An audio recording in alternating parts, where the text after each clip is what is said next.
สวัสดีครับอาจารย์ครับผมครับผมครับผม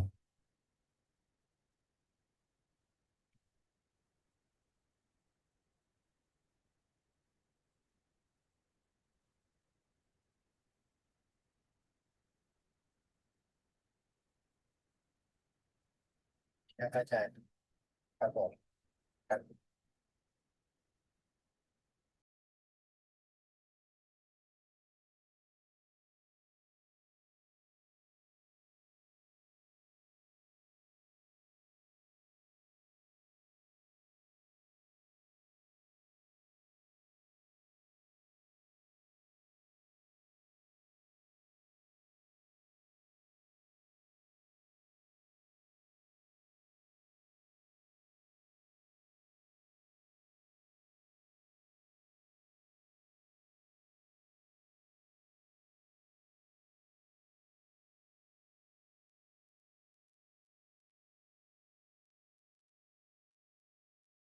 Hello and welcome to another Dhamma meeting where we will discuss the Buddhist practices of charity, morality, and meditation.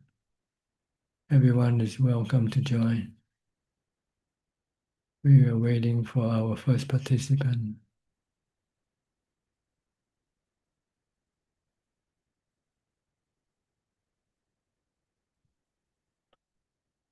Rohini from the UK, you're the first one in tonight. Hello.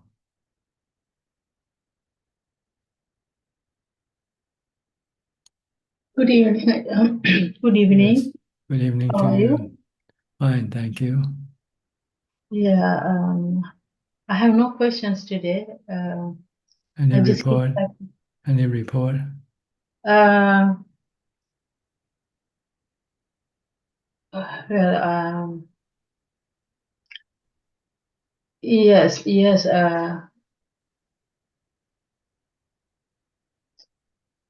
So nothing particularly. So I just keep practicing and mm, Can you sit for meditation every day? yeah.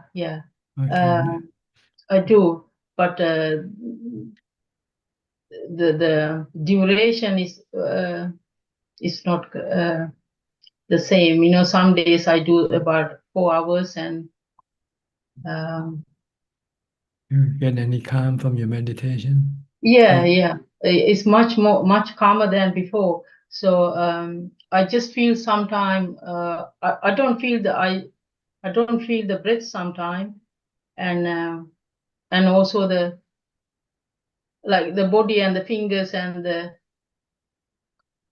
feeling disappears. Yeah. Yes. Um, and then yeah, I come that's yeah. So And when you're not in meditation, can you see things with wisdom? yes, I continuously keep thinking about the um, anicca and the dukkha and anatta and the um, Okay, so you feel yeah, you're at peace with everything around you, yes, thank more or you. less. Yeah. No issue So with anybody, no issue with anybody or anyone. no, I don't really have contact with anybody, but I even told because now I don't have my sister now. Sister passed away, so I told the rest of the family to not to contact me. Sorry, I don't know whether it's rude or not, but I just wanted to. I don't want to lose any more time, so I haven't got much time, so I stopped contacting them. I, I actually basically don't contact anyone. So you're basically a hermit. Yes. Good. Occasionally, some of my students, that I used to teach, they message me for help with their uh, work because it's summer holiday. So I told them they still contact me. Apart from those students, I don't have any contact with friends or families. No, I stopped that because I don't want to waste any more time. Good. Yeah. So you're happy. I'm happy, but sometimes I feel sad because I can't 100% stop my mind thinking. I can't 100% stop my thoughts. As long as you're not agitated by your thought, it's okay. No, I don't, because I keep my precepts. Sometime I break, not break really. Sometime I come out of the 8 precepts. I definitely keep my 5 precepts, but most of the time I have my 8 precepts, but sometime I come out of the 8 precepts. You have any worry about getting sick or anything? Getting sick. No, I don't. I don't have any. I don't have any known illnesses at the moment. I don't have it. But even if I do have it, I don't think I will worry. But I don't. Only purpose for, because I don't want to have. I'm not worried, but I am little bit worried because now I know the path and the how to go alone, but I don't want to lose my body because I need my body to practice. That's the only reason I need my body. Otherwise, um, What more do you need to practice for? I need to practice because, of course, I haven't attained anything yet. How do you know you haven't attained anything yet? Because if I have attained, I should, my mind, as far as I know that everything in this world, our body is made of tiny particle. Actually, it's called kalapa. It's keep appearing and disappearing. Basically what's called appearing, disappearing, anicca. So I haven't seen that yet. So the appearings and disappearing, every little things, everything, even a flame, burning flame is actually we see as a flame, but even the flame, inside the flame there are little tiny Well, you don't need to go flame there. appear, disappear, appear. I don't see that. You don't need to go into that detail. Just know that things appear and disappear, thing rise and cease. Yeah, That's all. that's the word. Yeah. So that's the ultimate You don't have to goal. go into Then the this is atomic anicca. level. You don't have to go into the atomic level and see all the molecules and whatnot. Yeah. Yeah, so for my living, I don't really care. Even I haven't got any attachment, anything. But the only thing I just don't want to um, die because I need my body to practice. What you need to see is that everything are just made up of the 4 elements. Yeah, I see the whole world, everything. It's just um, There's not just no, our, I there's mean, no, everything just no, appear. There's trees and the human and animals and whole universe is planets and everything just appearing and disappearing. I can see that. no self in anything. No, yes, no self in anything. Even our thoughts and everything, I just see it. Everything is anatta. Yeah. So So everything is actually, when I look at how the everything is in the world, these wars and all kind of, it's like a mirage, basically what it's called. It's that's just natural nature interacting with itself. yeah. I see that. I can see it very clearly. So I don't have anything, any attachment to anything. Even my brothers, sorry, my family, they just like a temporary thing. So I see that. So I don't have any Yeah. attachment to them. So as long as you have no any dukkha, then you're okay. No. Even Okay. anything, I don't have anything really, basically. Okay. Yeah, it's No, only no yeah. fear of anything. No, I live alone. No, nobody knows Uh, where I am or what I do.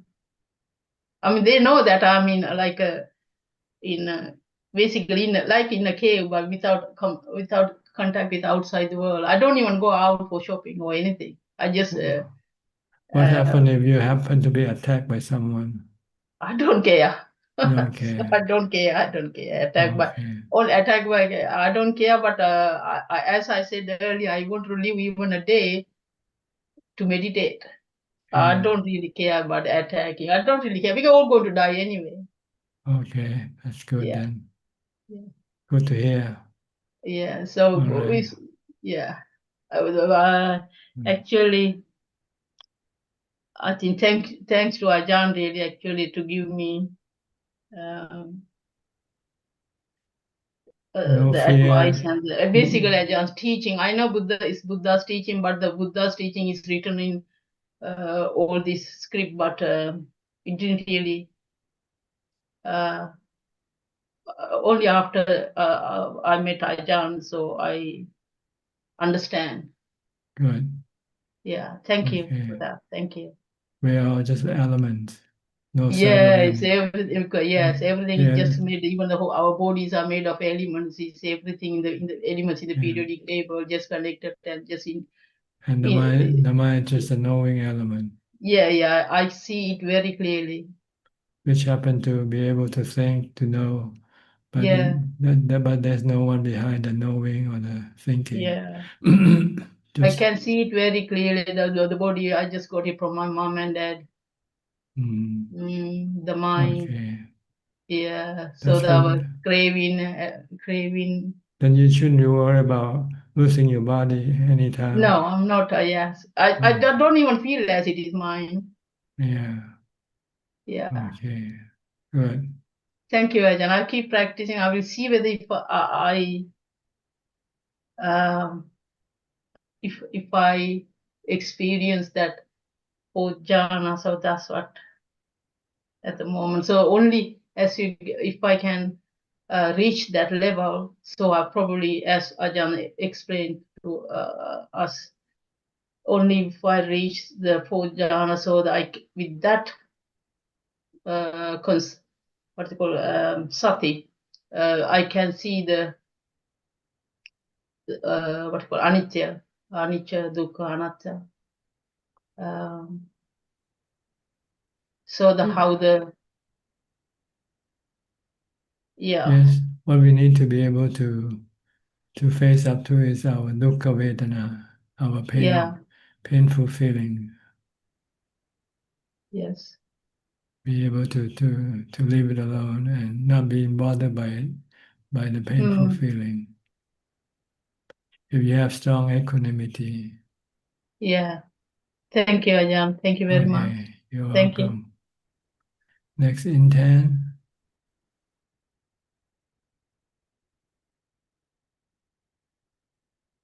Good evening, Prajan. Yes. Any problem? Any dukkha? uh, yes, Prajan. This week I follow Prajan advice. But the problem is, I count this week I sleep uh, about 7 until 9 hours, and just one when meditate. I just can meditate 1 until 3 hours. After that, I'm sleepy and I'm sleep. I also not chanting direct to meditate. Uh, so I will practice until I can have ability to sleep 5 hours and meditate more than 6 hours. How are you gonna do that? Huh? How are you gonna do that? Uh, I I follow Prajat advice. If I'm not working, I need mindfulness the whole day. Yes. You also need to reduce your food consumption because the more you Mm. eat, the more you want to sleep. No, Prajat. Now I'm just eat once a day, Prajat. Once a day already, good. Okay. Yes. Just one meal a day. Prajat have any advice? No, just if you can moderate your food intake, just eat Mm-hmm. just to eat the food like you're taking medicine. Don't try to enjoy Yes. eating, because when you enjoy eating, you're gonna eat more. But if you eat like you're taking medicine, then you only take just what the body needs. Yes, Ajahn. So try to eat the food that you don't like, so you don't eat too much. Yes.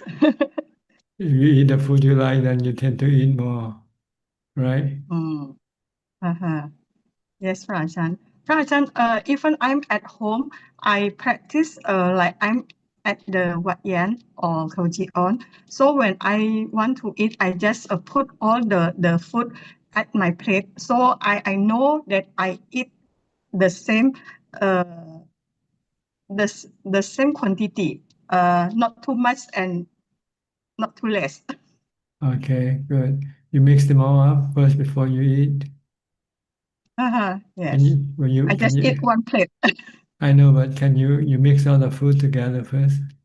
Like salad, Uh, I not mix all, but I put all at my plate. try to mix it, see if you Oh, can, okay. Mm-hmm. then you might not want to eat too much Mm-hmm. because it Mm-hmm. doesn't look appealing, like when you separate them. Mm-hmm. Okay, Prajan. Tomorrow I try it. Yeah, everything that you're gonna put in your stomach, mix them in the bowl on the plate first. Then they'll go into the Mm-hmm. stomach. It will be the same thing. Mm-hmm. Because all the food we eat will go into the stomach, right? It will be mixed in the stomach anyway, right? Yes. So why bother separating them on the plate? Mix them all in the plate and then just save the body the work Okay. of mixing. You mix for your Mm-hmm. stomach. Mm-hmm. I mean, this is if you have problem with taking too much food, this is an antidote to that. But if you don't have any problem with eating too much, then you probably can eat normally. Mm-hmm. Understand, Prajan. Okay. Anything Okay. else? No, Prajan. I will practice until I have ability to consistent meditate 6 hours a day. Okay. Good. Good Okay. goal. Thank you, Prajan. Hope you make it. All Yes. right. Now Okay. I start meditate 11 p.m. You meditate at 11 p.m. What time you go to Mhm. bed? Usually one or this week 1 or 2 a.m. Uh, But last week I can meditate until 4 or 5 a.m. so you don't sleep then? I just sleep about less than 4 hours. But I this see. week I think I sleep too much. Mhm. Okay. You also have to look at the body. It will tell you how much it wants to sleep when you feel really Mhm. tired, and so you have to give the body proper rest also. Mhm. Yes, You, Rajan. or else they can get sick. Mm. Okay. Okay. Thank Thank you, you. Rajan. You're welcome. Next, Professor Ken. Hi, you're back at home, or you're still in the same place where you were? Good afternoon to Ajaan. Back home now, Mm. but the routine is just the same. I tend to feel the same wherever I am these days. So it doesn't make much difference now wherever you are. Yeah, previously I would want to go away on holiday and things, but now it's pretty much same. In other words, more comfortable to be at home, simply practicing. And you can keep up with your routine wherever you are. Yeah, same routine ever. Good. So I'm back home, and we still have another month of semester vacation. So it's a good time. Have any question tonight? No questions just now, Ajaan. Okay, Thank you very much. you're welcome. Next, Christine Goe from Penang.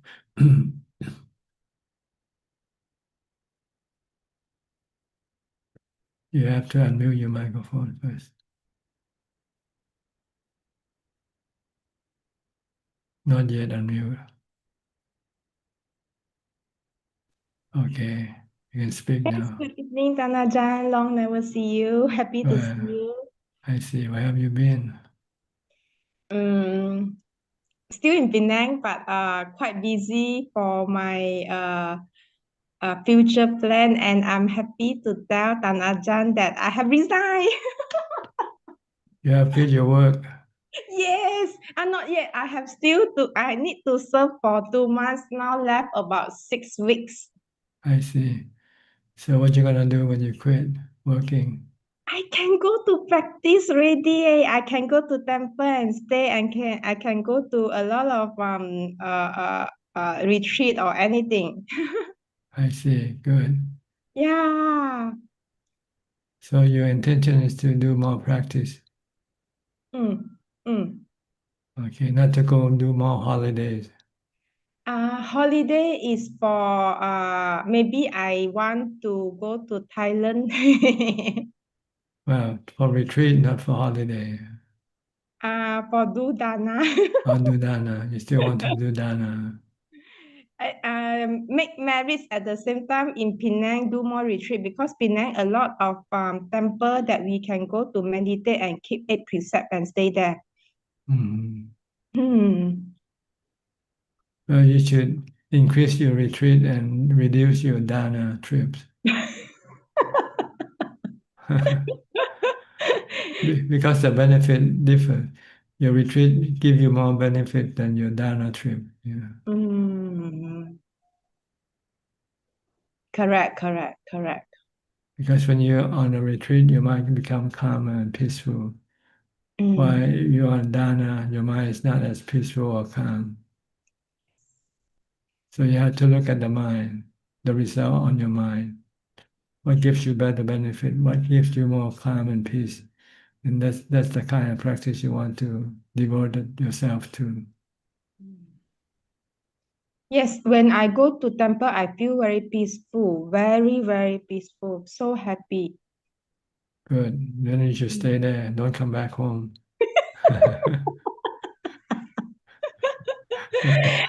Soon, soon, soon, soon, soon. Okay. Will they accept you if you wanted to stay permanently in the temple? Yeah, yeah, they do offer, and many machi I know there. I see. Good. You have a Uh, place to go then. yes, yes, yes, I do have. Okay. Mm, I hope your wishes come true. mm. Because once I resign, I feel so happy and I don't so stressed. And the mindfulness is so strong when I come into my own mindfulness and feel peace. So I believe what all Long Paul said and Lord Buddha said, the peaceful internal, like Atanajan said, is very, very meaningful and excel everything I always keep in my mind. And I understand that it's very, very good. Good. Yes, yes, yes. All right. Any question?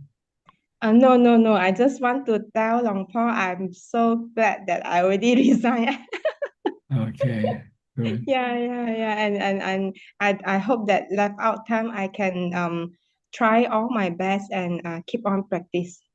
All right. Hope you don't change your mind. Hmm. You have Okay. you have to be steadfast and true. Okay. Yeah, yeah. Okay, I'll take Tanajan advice. No second thought. All right.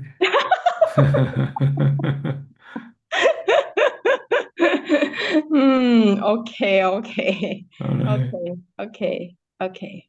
Thank All you, right. Tanajan.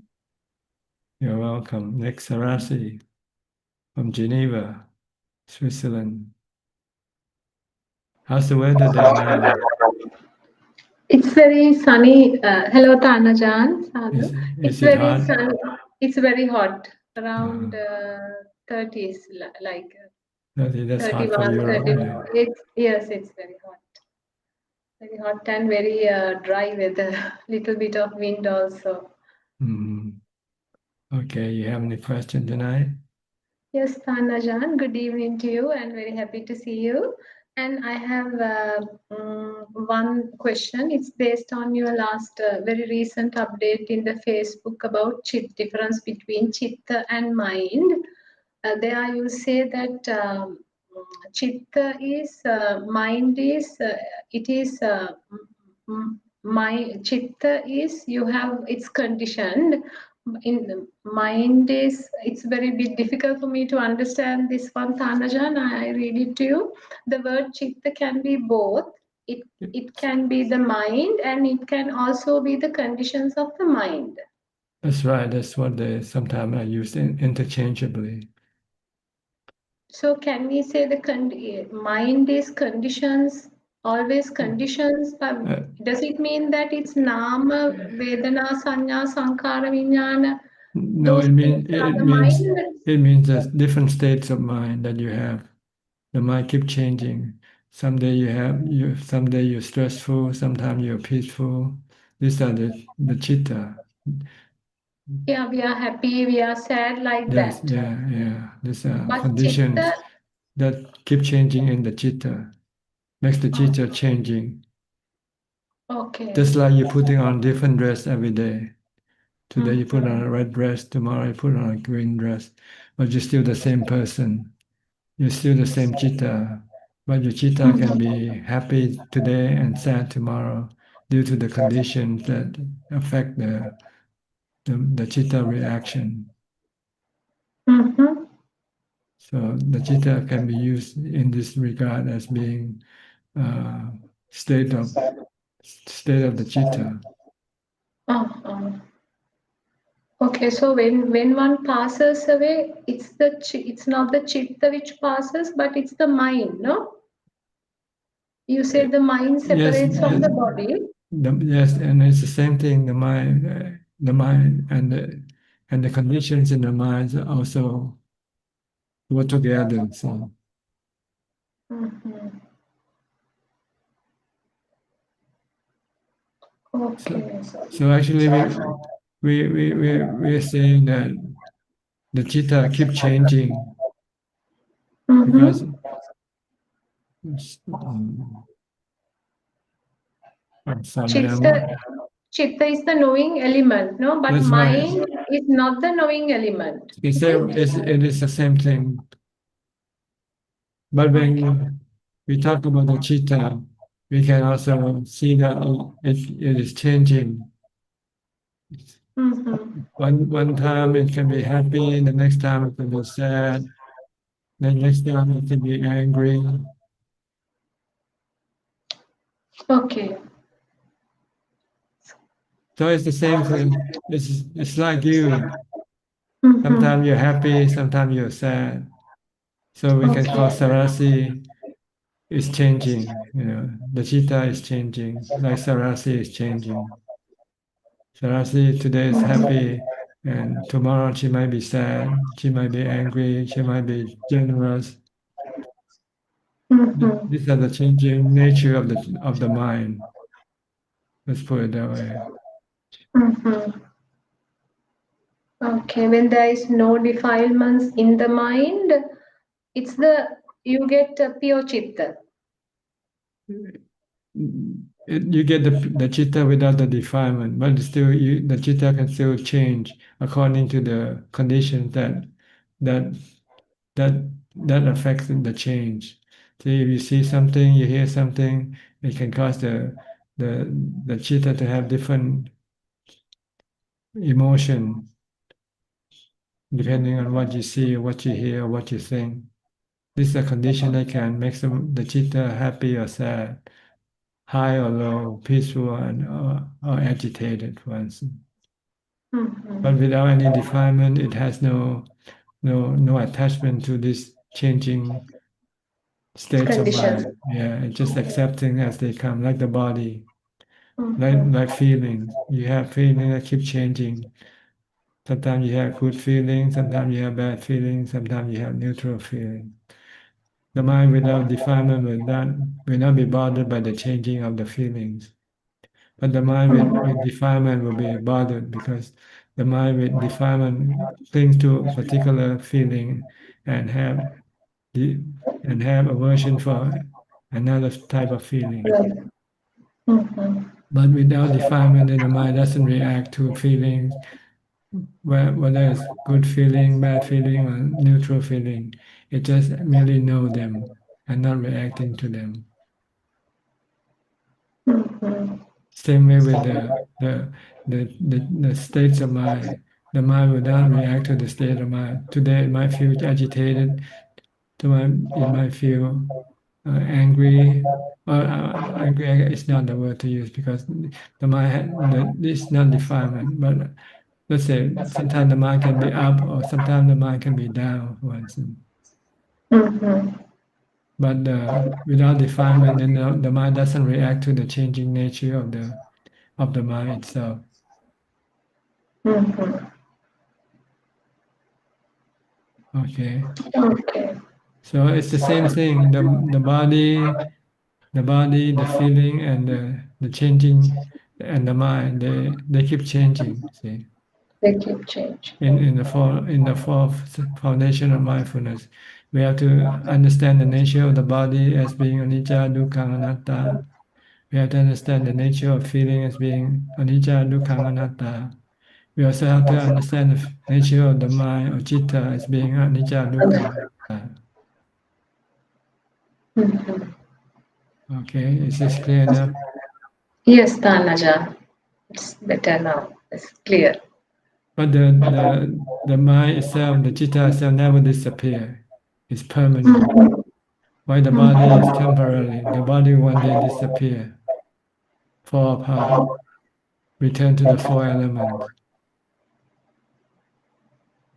And without the body, then all the feeling will disappear. Mm-hmm. Okay, Okay. Okay, Tanaja. is this clear enough? You Yes, have it's to clear enough. you have to I reread it. I'll read you have it to again. compare the chitta to the body and feeling, then you can understand. Okay. Chitta to the body and feelings. Okay. It is the mind. Can we also say mind is the nama aspect of na vedana, sanya, sankara, vijnana? It's all together. It's The mind all has this property. They are property. The nama khandas are property of the mind. mind. Okay. They also they change, but they never disappear. They are part of the mind. Mind. An enlightened person or unenlightened person still have have these five properties of the mind: knowing, thinking, feeling, remembering, and being able to contact the sensual organs of the body to receive sensual object called vijnana or consciousness. These are always a part of the mind, part of the ability of the mind. This go with the mind, wherever the mind goes. Okay. But they are the one who can who can uh, who can make the mind have uh, different what you call different states. Yeah. The Namakanda is the one who can make the mind have different states of mind. Yes. Can make the mind happy, can make the mind Happy, sad. sad. Uh,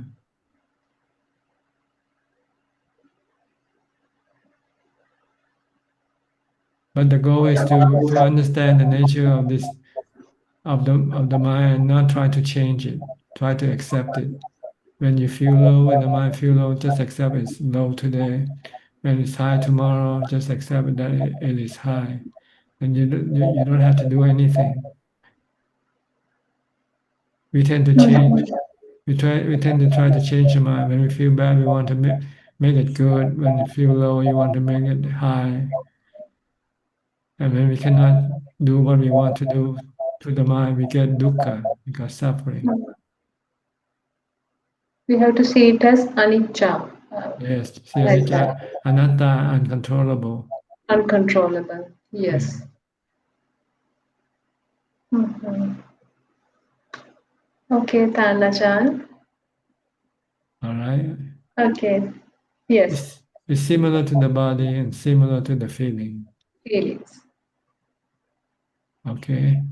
Okay, Tanajan. Thank you very much. I You're wish you good welcome. health Thank always. you. Thank you. Bye. All right. Next, outsourcing from Malaysia. You still do your 6 hour challenge Evening, Ajaan, yes. Last week I did once a week. once a week. Uh, Okay. I think the 6 hours is more challenging than the retreat. Then the retreat, yes. The last 40 minutes, I did the Subha meditation, Bhavana meditation. Then I did some contemplation. The last 40 minutes. Good. You can do mindfulness, contemplation, you can I'm do trying to do meditation. I'm trying to do mindfulness all day long, but I think Mm. cannot reach the 100%. Cannot. Mm. Now I'm having knee pain and lately I have gastric problem. So Mm. a few nights I had knee pain, so I need to wash my breath, did meditation, then went to sleep. Mm. Then during sitting meditation also my gastric comes up. Warm, feel warm, then hot air comes up, then pain. Then I went into samadhi, only the knowing mind, so I didn't feel anything. Okay. As long as you're not disturbed by the condition of the body, you can accept whatever condition the body present to you. If you can fix it, fix it. If you can take medication, take it. But if you cannot fix it, then you just have to accept it Yes, and yes, hope that it's anicca, it will change eventually. yes. That's why I see anicca, dukkha, anatta more, and then contemplate on aging, sickness, and death more, because Mm. I'm having pain here and there. Mm. We cannot control the body all the time. Yeah. Sometimes we can, sometimes we cannot. When we cannot, then we just have to accept. Yes. Then we will have no dukkha. Yes. Need to accept it. Yes. Mm. Okay. Okay. Thank you very much, You're Ajahn. welcome. Thank you for your advice. Kate Yenso, also from Penang. You three ever met? 3 people from Penang. Outsourcing Kate and Christine Ajahn, good Koei. evening. Good evening, Good Ajahn. evening to you. Yeah. You ever met the other two from Penang? Only in Zoom, never see I them assume in never see in person. Huh? yeah. Never attend the same temple. Yeah. Normally I go to the temple nearby my house, yeah. Mm. Mm. Mm. Okay, you have any question? No question, Ajahn. Yeah, just to pay respect. Okay, thank you. Next, Ricardo from Uruguay, the other end of the world. Yeah. Hello, Tanachan.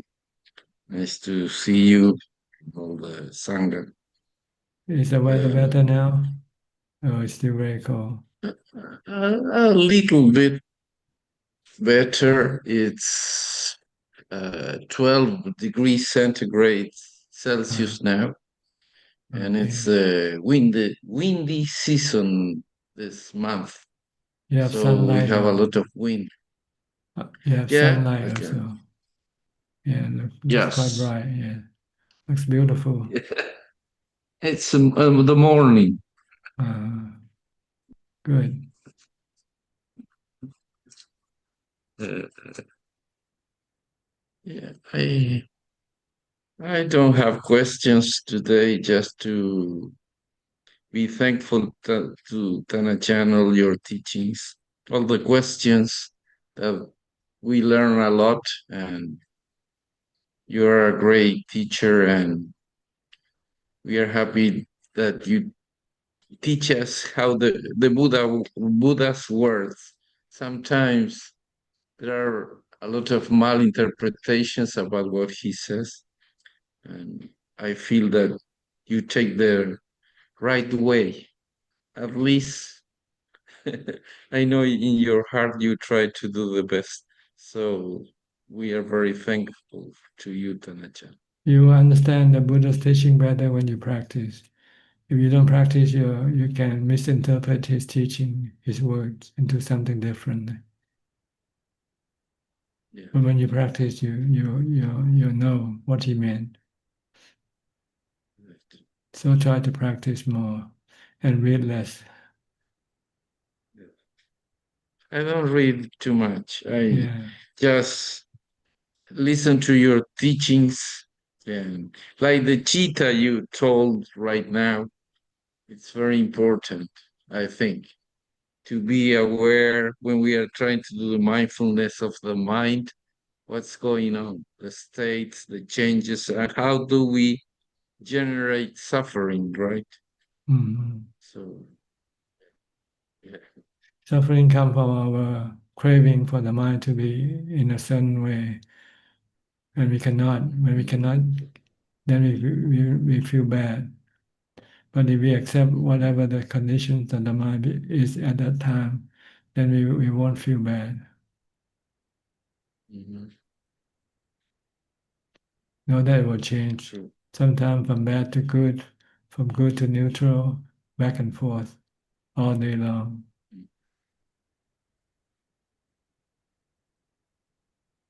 And I read last week there's a study on a, I don't know, Harvard or some prestigious university that it says although we might get older, the neurons are still always changing. So we don't lose our hope to be more aware all the time and to practice all the time that it has changes in our brain, in our mind, our chitta. Well, actually, the brain and the mind are two different things. They're not the same thing. Oh, okay. The brain is part of the body, while the mind is not part of the body. The mind is just another person controlling the body, telling the body what to do, using the body. The mind is the user of the body, like a driver of an automobile. The driver and the automobile are two separate things. Mhm. So whatever contains in the body doesn't contain in the mind. Mhm. Mhm. Okay. See, the mind that thinks, Right. the brain doesn't think. It's the mind that tells the brain what to do. First, the mind think, I want to get up. So it tells the brain. Then the brain will direct the muscle, the nerves to start moving, to get up, to stand, to walk, and so forth. The body is like an automobile, and the mind is like a driver. The driver tells the automobile what to do: go forward, go backward, turn left, turn right, go fast, go slow, stop. And it's the automobile that takes the order from the driver, right? Okay. In the future, you don't have to drive. You just say what you want, and the automobile will do what you want to do. Turn left, turn right, without having to drive. Just tell the automobile. It will then follow your order because it has more capacity, more ability uh, to do things with the computer, with the speech recognition, and so forth. Eventually, you don't have to drive. You sit down in the front seat and tell the car, start, go Oh. left, turn right, stop. Yeah. Okay. Yeah. So Yeah, we are reaching technology so high, but our minds are not so high. our mind is still the Our same. cheetah. Our mind is Yeah. still primitive. We still lack Yes. understanding. True. Yes. Okay. Okay. Thank you, You're Tanajan. welcome. Next, Thank you. Gary from Singapore.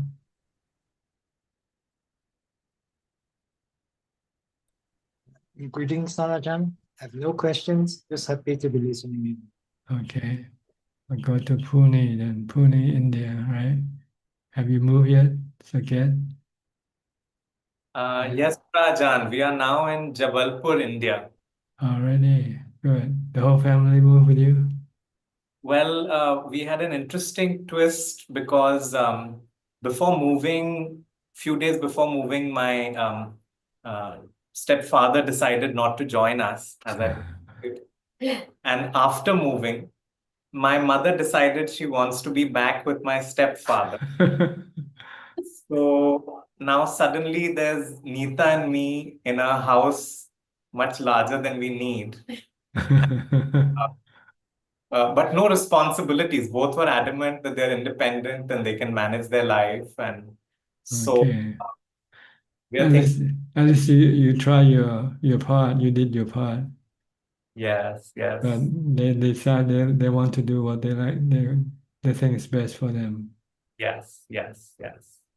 And so we, as a result, may actually have more time for Dhamma practice. Uh, And this is a better city in many ways than where we were living earlier. I see. It's a Less crowded, quiet. yes, less crowded, less distances. And Neeta's extended family lives here. Her mom and dad are here, and Okay. they're available for any assistance that we need. They're very supportive. Okay. It worked out very differently from what we had imagined. And but at the same time, I think it can help us with our Dhamma practice. Okay. So you accept your parents' decision not to come here. It was a lot of heartache, but I think at the end of it, um, I felt, the advice you had shared was very useful, that we can't really force anybody. There's no point in forcing anyone to a certain decision. And if they feel they want to do something, finally, we should allow them to do that. Yes. There was Good. a lot of ill will and other things coming up in the mind. But then again, I was trying to just allow it to come and pass and not open my mouth. Yes. Okay, good. As long as everybody's happy, that's the point. Okay. Do you have any question tonight? I had one, Ajaan. I was reading the Satipatthana Sutta, and in that they talk about there were two items. One is that the deluded mind, if we are seeing whether the mind is with delusion or without delusion, I was thinking, isn't it that anytime we have sensual desire or anytime we have anger, isn't our mind deluded at that time? Yes, that's what it is. Okay. But when you see self in something that there's no self, see permanent in something that is not permanent. This is also delusion. Okay. That is helpful, Rajan. Then in my practice, I'm trying to, during meditation, for example, when my mind wanders away from the breath, then I'm just trying to observe what hindrance was this that took my mind away, or what, so that's helpful. Thank you, Rajan. Okay. And also in terms of fear, if fear or, if fear arises, then that is also delusional. That's also delusion. Okay. Because you're afraid of losing something that you cannot keep anyway. When you have wisdom, then you say, okay, what is there to fear? When eventually you're gonna have to lose everything anyway. Yes. Thank you. Okay. And Nita? Um, Good evening, Frajan. I do have one question. So, like when we try to sit for 6 hours, I am only able to do 4 hours, first of all. And then in those 4 hours, I've been observing what's happening with my mind, and I feel that most of the time my mind is planning. It's planning that it has to buy grocery or do the laundry or talk to somebody or whatever. It just keeps planning things. Some simple things also, it just keeps planning. So whenever I catch hold of what's happening with my mind, I see that it's planning. It doesn't, it rarely goes in the past, but it keeps thinking about the future. It's a habit, and I was thinking if you can guide me on how to handle such situation. Well, see, when you're practicing the 6 hour challenge, the goal is to stop thinking. So you don't want to watch your mind and see what it is thinking. You want to stop it by using a mantra or by focusing on your breath or something, so that you will be able to stop your thinking. See, because you don't have the controller yet to control your mind with. You don't have enough mindfulness. So your mind keeps thinking whatever it likes to think, because there's no one to stop it from thinking. So the goal of practice is to develop enough mindfulness so that you will be able to stop thinking. First, stop it completely. Then the next step, once you can stop it, then you can select the kind of thought that you allow it to go thinking, and you can also stop the thought that you don't want it to go thinking. See? The goal is to stop the mind thinking in terms of delusion and teach the mind to think in terms of wisdom instead. So But when I like, how do I, like, I do try to chant Buddho, but even if I'm chanting, it suddenly feels like it's gone on the back end, and this mind has started thinking again. So you have to bring it back. You have to keep bring it back, reciting Bhutto, Bhutto, or you can chant some long verses so that it doesn't feel boring. If you just recite the mantra itself, you might feel boring.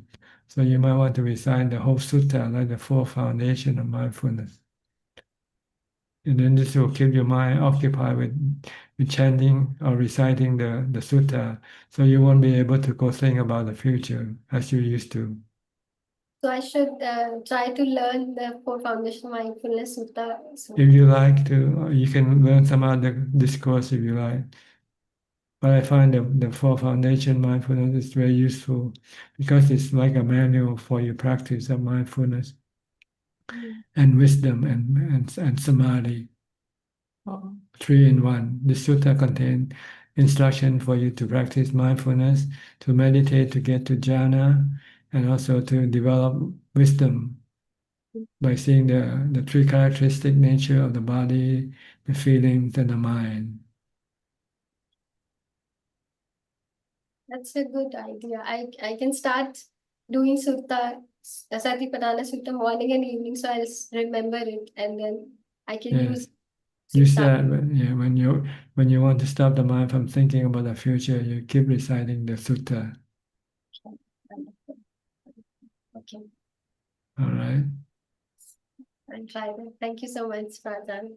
You're welcome. Next, Alvin from Malaysia. Namaskar, Tanajan. I've got no question, just to pay respect. Thanks, Tanajan. No question. Okay, you're welcome. Next, Belinda from Singapore. Masukkan Ajaan. Listening and listening. Okay, you're listening. Okay, good. Listening. All right. I'll go to Colorado then to Julia. Hi, Julia. สวัสดีค่ะพระอาจารย์ สวัสดีครับ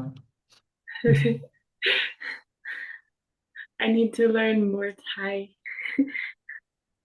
You don't need to. In this room, we speak English. Okay. The language is funny because in English, I would say you, but I'm supposed to say Bante or Venerable. So then it gets all confused. But I'm mostly listening. Is Ajaan well? Healthy? Yes, I'm okay. No problem. Yeah. I've been existing like this for many years now. Never changed. It's beautiful. It's a good example, I think. You just have to reduce down your craving, then the less problem you will have. The more craving, the more problem you will have. No craving, no problem. It's the problem come from your own cravings, really. Once you have no craving, then there will be no problem. You can always be happy. Stop craving. Craving is the root, the cause of your suffering, of your problem. Once there are no craving, then there will be no problem, no suffering. Simple. The Buddha's teaching is very simple. It reduces down to the Four Noble Truths. That's all it is, really.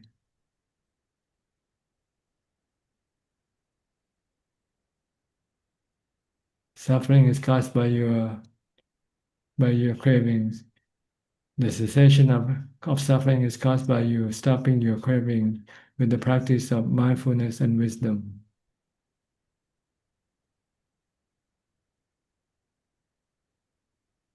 Once you have mindfulness and wisdom, then you can stop all types of cravings that arises in your mind. Then once you can control all your craving, then there will be no suffering or problem. You can accept things as they are, as they come. But if you don't have wisdom and mindfulness, you tend to be choosy. You don't like this, you don't like that. You want this, you don't want that. But sometimes you cannot choose in life, right? In real life, you cannot choose things. They come as they like. So you have to accept them when they come because you cannot tell them to go away when they come. And when they go away, you cannot ask them to stop going away either. So let things come and go as they like. All you have to do is just welcome them. And when they want to leave, also let them go. Bid them good farewell.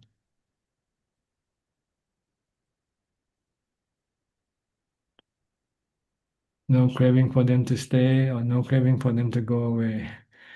No craving for them to come. Just be merely knowing if they come, okay, knowing that they come. If they go away, okay, merely know that they go away. If you have no craving, then there will be no sadness or problem when they come or go away. Very simple, isn't it? But very hard to do. That's why you have to do the 6 hour challenge just to sit and let things come and go.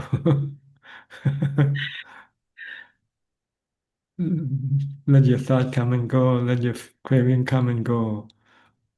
Or stop your craving if you can with mindfulness or wisdom.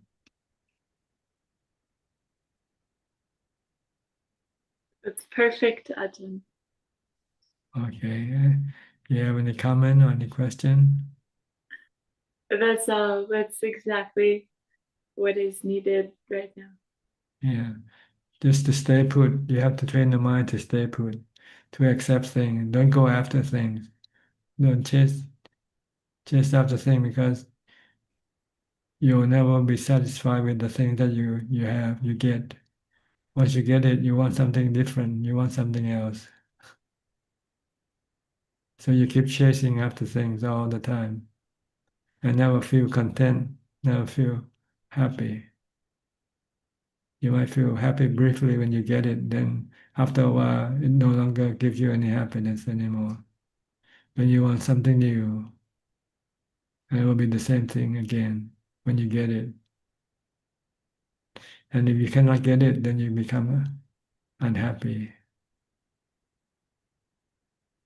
But if you don't go after anything, then you won't be unhappy if you don't get anything.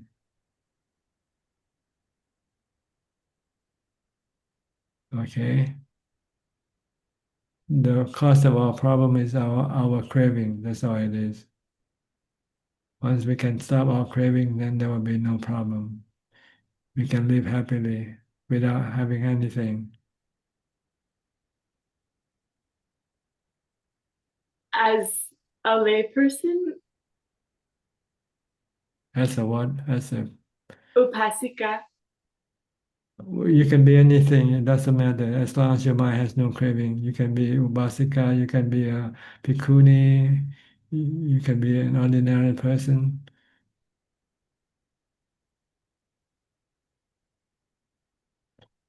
But being a Bhikkhuni or being a Ubasika, it's just the stages of development of your mind, see. You move from one level to the next, so you change your your name or your position. Like you go into school, you move from elementary school to secondary school to high school and to college. You keep moving up the ladder until you graduate. So it's the same way with being an upasika, being a five preceptor, eight preceptor, being a bhikkhuni or being a bhikkhu, and then eventually you reach your goal. But it's the mind that is the one that doing the practice.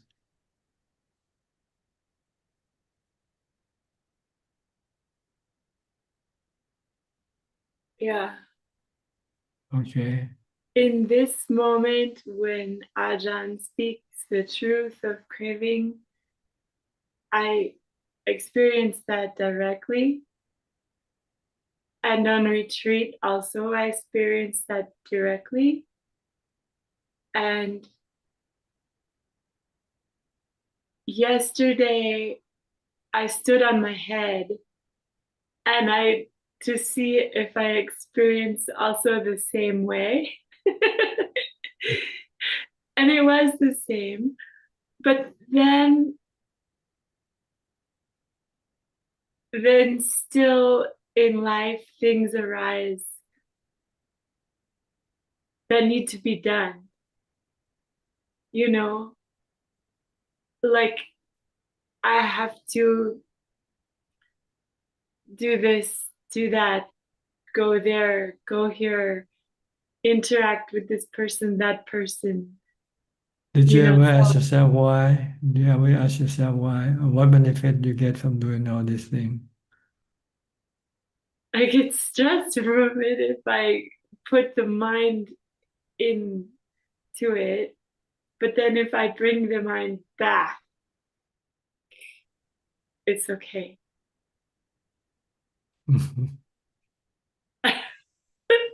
Okay, that's good. Okay. Okay, fine. Iwa Anumodana. Sadhu, sadhu. Next, we'll go to Nining from Indonesia. Hi, Yeah, Nining. Ajahn. Yeah, Ajahn. I have completed 7 days fasting and also 6 hours challenge. And I'm Yes. very happy. I'm very happy, Ajahn. Okay. Also, I'm happy to have met Ajahn 4 days in a row in front of Kuti 5. Okay. The Dhamma talk, yeah, Saturday and also You, today. you still listen to the Dhamma talks? Yeah, always Ajahn. And I always join the meditation, 30 minutes meditation. Uh-huh. And you have it translated into Indonesia? Yeah, I translated in Indonesian. I see. Good. So you Yeah, understand what I understand. said. Yeah, sometimes because I have already watched more than maybe almost 200 video of Ajahn, so it become like refreshment also to refresh my Dhamma, and it's good. And also sometimes I find when Ajahn said that even you go to space you cannot find heaven, and then when you go when you dig deep into the earth, the bottom of the earth, You don't find hell. You only find cannot. oil. You only find oil. Yeah. Yeah. That's why I'm happy, Ajahn, because it's not only refreshment but also makes peace and also sometimes new knowledge. Because I don't study too much, Ajahn. I prefer listen to read. Yes, good. It's easier than reading. Listening is easier than reading. Also, I only study what support my practice, my meditation practice. That's right. You don't have to know everything in the Tripitaka. Yeah, like Ajahn said that in for foundation, mindfulness is for the monks. Ajahn said like that. Is it correct, Ajahn? Well, it's taught to the monk, but other people can use them also. You can use them also. Yeah, maybe for me, it's still contemplation to the body and feeling, Ajahn. Kaya Nupasana and Vedana Nupasana. Yeah, you have to understand the nature of the body, the feeling, and also the mind, because you're still disturbed by them because you're still attached to them. See, when the body gets sick, your mind can be disturbed if you're attached to the body. If you don't understand the nature of the body, then you want to control or change the condition of the body, which you cannot do, and then it can cause you suffering. Yeah, that's right, Ajahn. When I do fasting, my body movement become slow, and then I can watch clearly every movement of my body. Mostly is taking order from my mind, but at some condition, my body condition is changing. Sometimes when get stomach ache.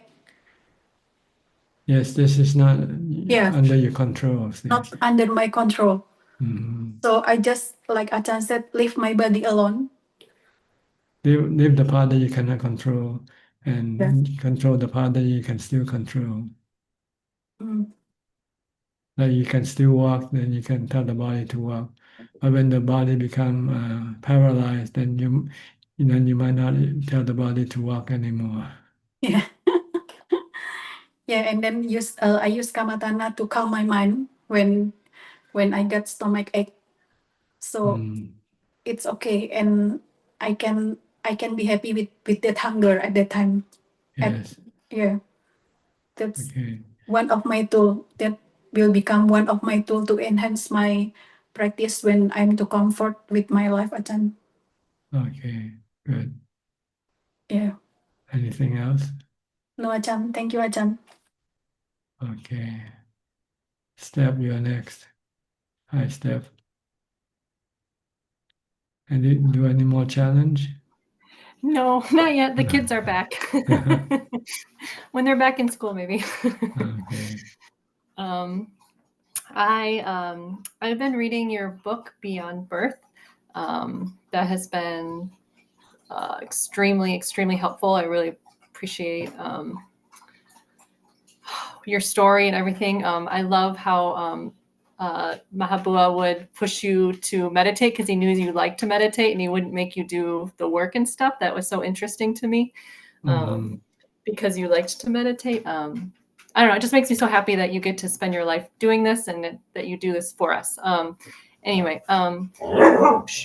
sorry. So my question, in the book, you talk about how sometimes there's too much calm, and I've been trying to do too much calm, which has been helpful, but there's not enough wisdom. So now when body stuff comes up, I'm not handling it in the best way. And so in the book, you talked about how you would contemplate on death and that would be how you would deal with fear. So would you just consider yourself dying, or like how would you consider death to help you get rid of fear? Well, first you study the theory of the body, the nature of the body in theory. We know that the body go through the process of birth, aging, sickness, and death. Okay. And our problem is we're not happy when we get old, get sick, or die. Yes. So how do we gonna solve this problem? Because we're gonna have to go through this process. Yeah. Do you want to go through this process being unhappy, or can you solve this problem by going through the process without being unhappy? So the goal is you have to find out why are you not happy, and the reason you're not happy because you want to use the body for your cravings. See? So you have cravings for things, even you have a craving for the body to exist, not to die. That's what, Right? yeah, it's craving for it to Yeah. stay the same, which is not possible. Right. Yeah. So you look at the truth of the body, and you see that it's changing and it's slowly moving from birth to death, and eventually you have to come to terms with death somehow, being happy and You not need to study being. the body more. Yeah. So once you know and you, by theory, you can accept that that is something that you cannot avoid. So you want to then see if you can prove it to yourself that you can accept death by exposing yourself to some form of dangers. For me, I was afraid of, of snakes. So when I walk in at night, I usually turn on a flashlight to see the path. But one day I decided, well, I'm not going to turn on the flashlight. And if I should come across a snake or step on it or being bitten by it, I just accept it, yeah, and be And ready to that's how you die. started. Yeah. So Okay. when I turn off the flashlight and walk in the dark, I start to feel very fearful. And then I have to teach my mind the truth that, you're gonna die anyway, if you can accept death, then you would not feel any fear. So eventually you come to the point where whether you want to accept it or not, if you accept it, then the fear that you have will disappear. Okay. If you don't want to accept it, you still want to live, then you will keep the fear going, You'll suffer. suffer. So I decide, okay, maybe it's my time to die now. So be it. So you accept it. Do you Once you can feel accept like calm when you? calm and relief and everything, as if all the stress and all the fear disappear from your mind. You became a different person. You have no fear anymore. So there's work to do. Okay. Yeah, so you have There's work. to be exposed to some form of risk that can threaten your life. Okay. Or if you're on a plane and the plane happen to be losing an engine or something, then you might have to consider the option, what you're gonna do with your body, if the plane's gonna go down. Yeah. Yeah. If you can accept, okay, let it go down, you remain calm. Yeah. But if you don't accept this, then you can become very fearful and very stressful. Yeah. Panic, yeah. Okay. But you have to have enough mindfulness first before you can do this. Yeah. If you don't have enough mindfulness, you will go into panic mode. Okay. If you have So enough, that's why the samadhi and the wisdom need to. yeah, body and the mindfulness and the wisdom has to work together. Okay. Okay. I mean the mindfulness. You have to have the mindfulness to stop the panic, stop the Right. reaction of the mind, stop the cravings of the mind. By using wisdom to teach you that why you have to stop your cravings, because your craving is the one that causing you the panic and the fear and the suffering. Okay. This is very clear. Thank you. Okay, good. Yeah. Got a lot to work on. We have to accept the truth of the body that it's gonna die. Yeah, it's, I don't know. I don't think I don't know. I don't think I truly thought about it before, and it's come up recent, like not within the last year. And now I have a lot of panic, and and it's just like, I got to deal with it. So yeah, the body is not mine. I'm just the user of the body. just the user of the body. Yeah. Yeah. Yeah. Look at the body like an automobile. Yeah. You're the driver. Gotta let it go. I happens. can't keep it for 100 years. It doesn't. Yeah. Yeah. Well, you can't maybe. But it takes time. It takes mindfulness first. Once you can calm your mind down completely, then you know you can control your fear. Okay. Something to work towards. Okay. Okay. That's a 6-hour challenge. Okay, keep it up. Keep it up. Keep going to it. Okay. Thank you so much. You're welcome. Next, Koksing from Singapore.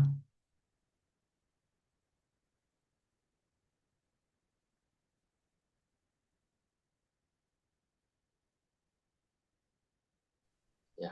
Good evening, Ajaan. Yeah. How are you? Ajaan. Okay. Yeah. Last week you asked me to try for 5 minutes. I think even though I may sit in meditation for an hour, but I believe that in between, all right, the mind wanders, and I when I notice that the mind wanders off, I just when I become mindful, I just recite Buddha Buddha, but I believe that definitely is less than 5 minutes of concentration. Otherwise, I would have gone into state of samadhi.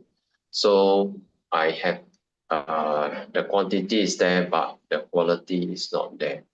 Yeah. Yes, the mindfulness is out there. It's not continuous. Yes. Yeah. Yeah. John, this evening I'd like to ask you regarding last week, you were talking with B. Ravin about the middle path, and please forgive me for my ignorance. So, Prajan, you were mentioning about the not going to the two extremes of indulgence in sensual pleasures and the other extremes of self-modifications. And and you were actually giving the examples of food consumption, that we have to see how our body is able to, everyone has a different middle path. So our body has to see whether are we able to take how much food, whether we can take 1 meal a day, or if not, then 2 meals a day. So my question is, what about regarding to the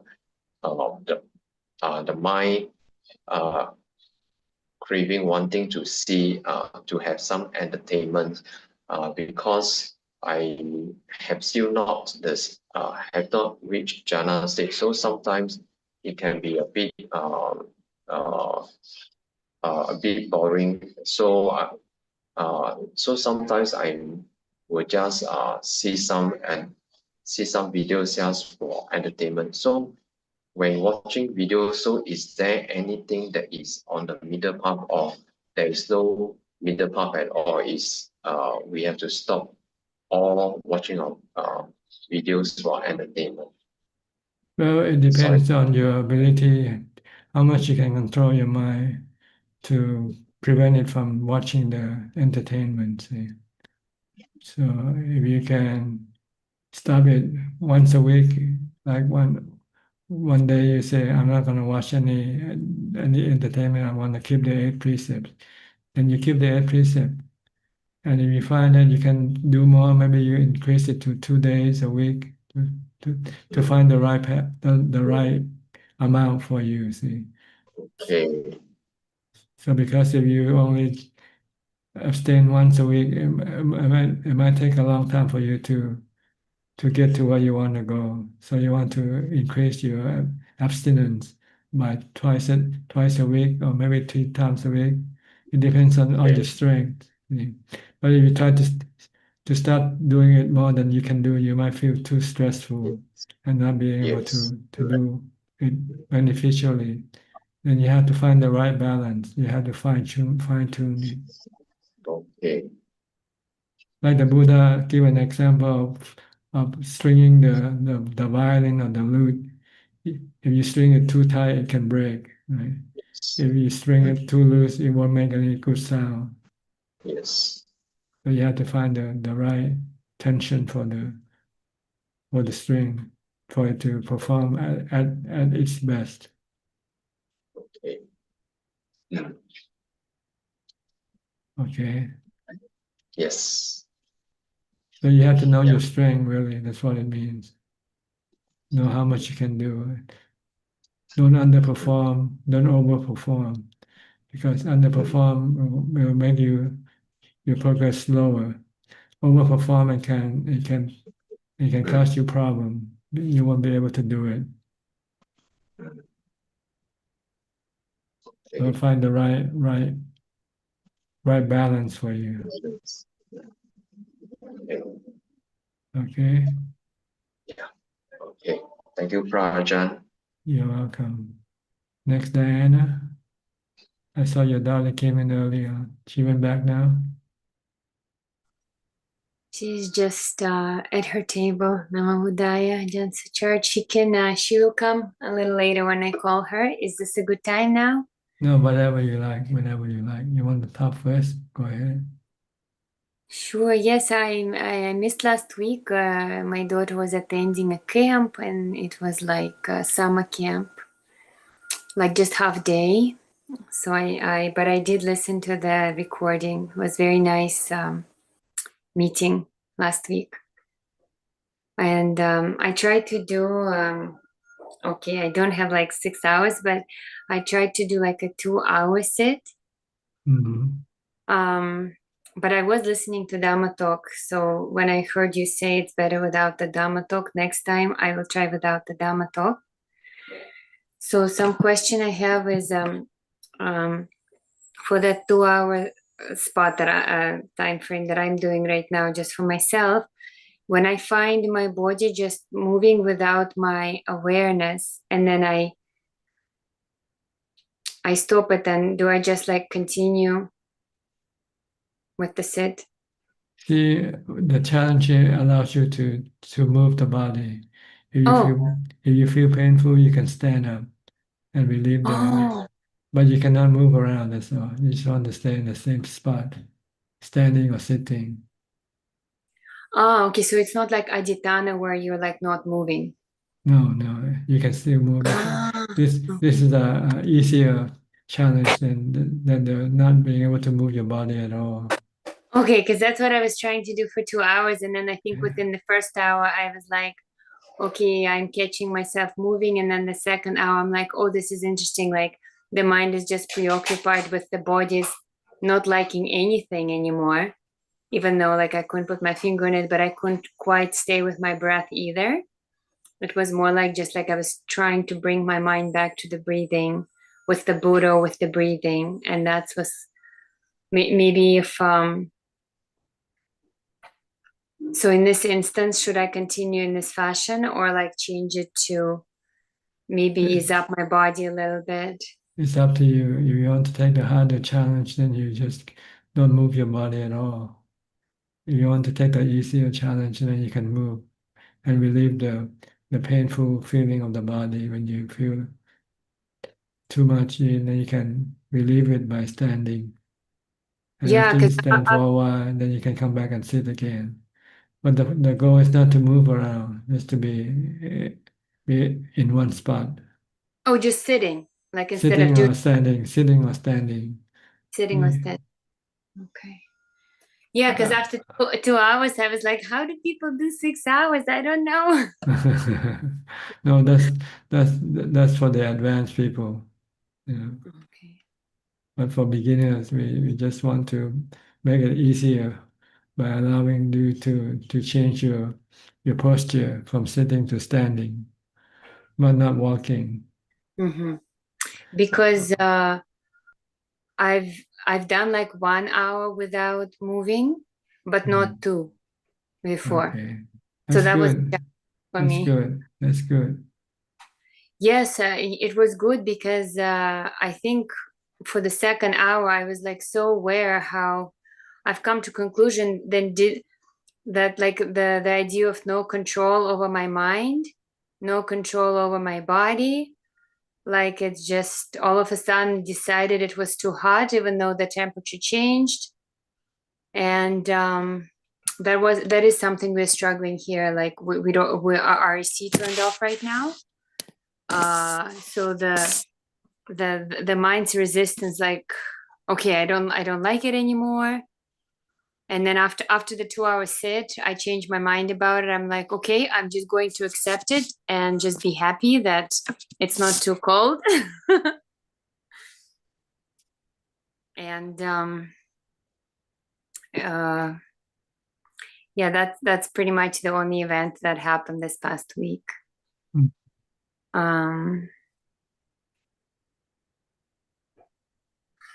In September, I have signed my daughter up for a group on Tuesdays, and I'll have to drive her to another city. And I'm just trying to figure out how I would accommodate signing up for the Zoom sessions once in a while, because it'll be like after 9 that I could join instead of.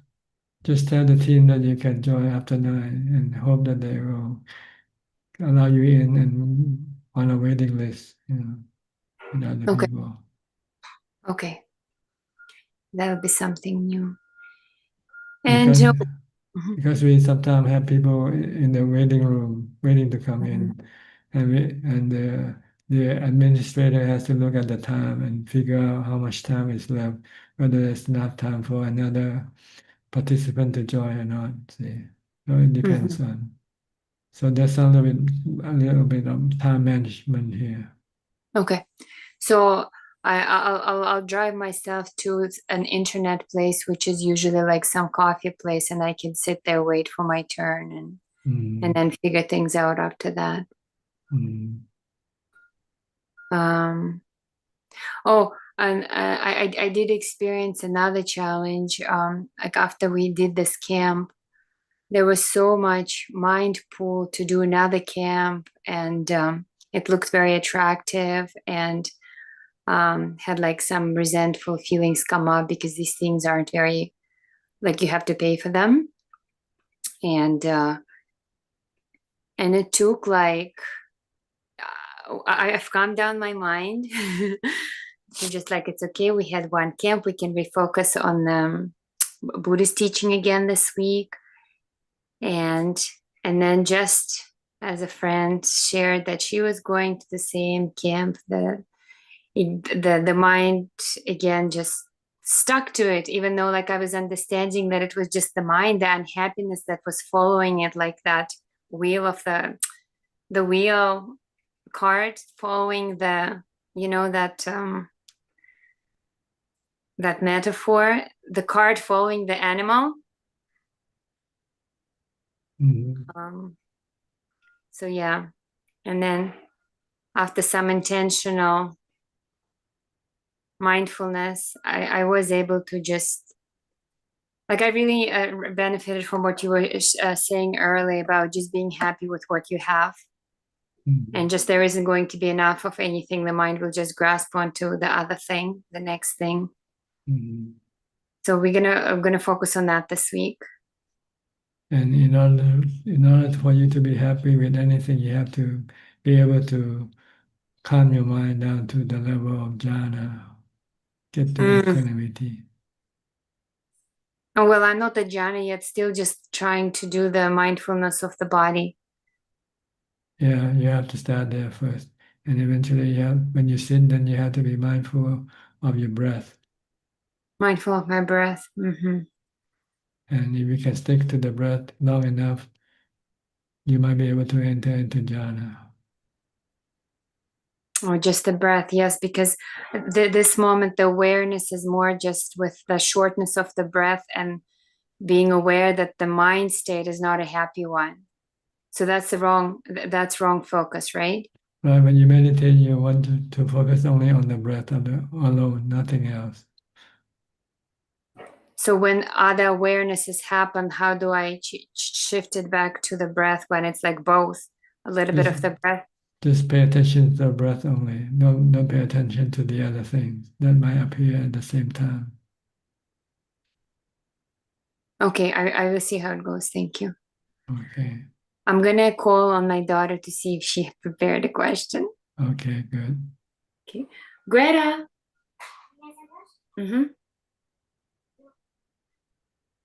Do you have a question? Come pay respect. Okay, you can just pay respect.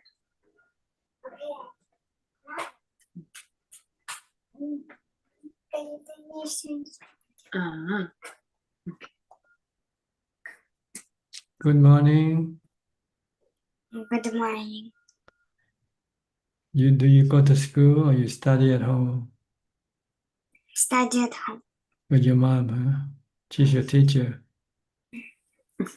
You like this better than going to school? Yes. Okay. Okay, wait. Okay, Do you have any question? No. No question today. Do you meditate? Do you know how to meditate? How long can you meditate for? 10 minutes. 10 minutes, okay. How do you do it? By watching your breath or reciting something? Watching my breath. Watching your breath, okay. And do you feel like your mind wants to run away from your breath when you watch your breath? You can watch your breath for the 10 minutes. Huh? You feel any peace or calm from some meditating? You feel happy when you meditate? Yeah. Yeah, good. Okay. Then you do it every day? Do you do it every day? You do it every day. Okay, good. Can you increase from 10 minutes to 15 minutes? Can you increase? You want to try to increase the time? Because you'll be happy longer. The longer you sit, the longer you will be happy, see? Okay? All right. Good. Bye-bye.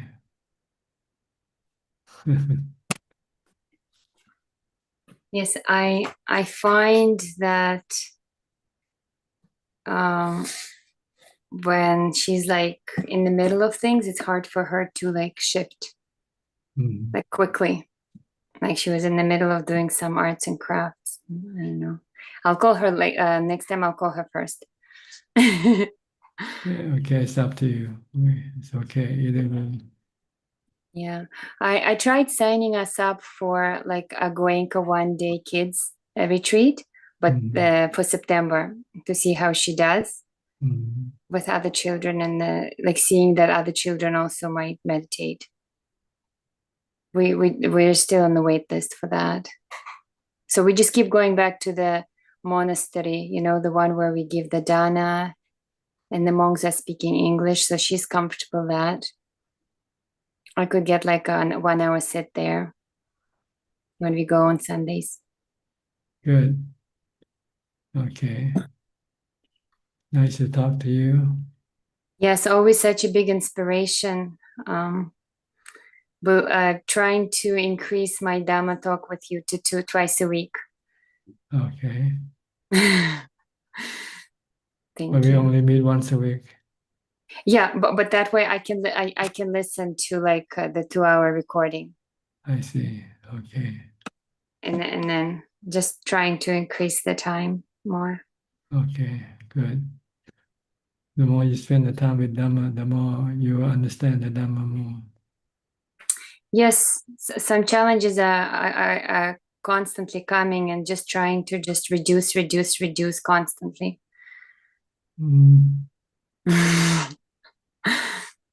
Okay, I'll go on to the next participant now. Okay, see you. So much, Ajaan. Next, Lynn from Indonesia. Good evening, Ajaan. Hope you are Yes, well. I'm well, thank you. Very good. Just want to report, as I have promised last week. So I did my challenge 4+1 sitting meditation. And during my first 4 hours, at the end of the sitting meditation practice, I got quite a lot of ants. Red ants came back to bite me again. But this time I was more able to enjoy it, and I sat longer compared to my experience when I was doing my self-retreat a few months ago. Good. It depends on your mindfulness, right? Someday when you have good mindfulness, then you'll be able to remain still longer and not being affected by things. Yes. Yeah.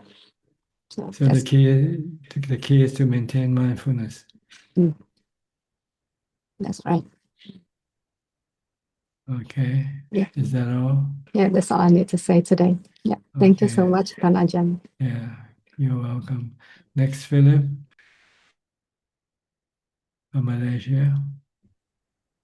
Good evening, Ajaan. I got a question to ask you regarding to the practice. You have mentioned many times that the fourth jhana is the prerequisite of developing wisdom and is the foundation of wisdom and uh, developing insight.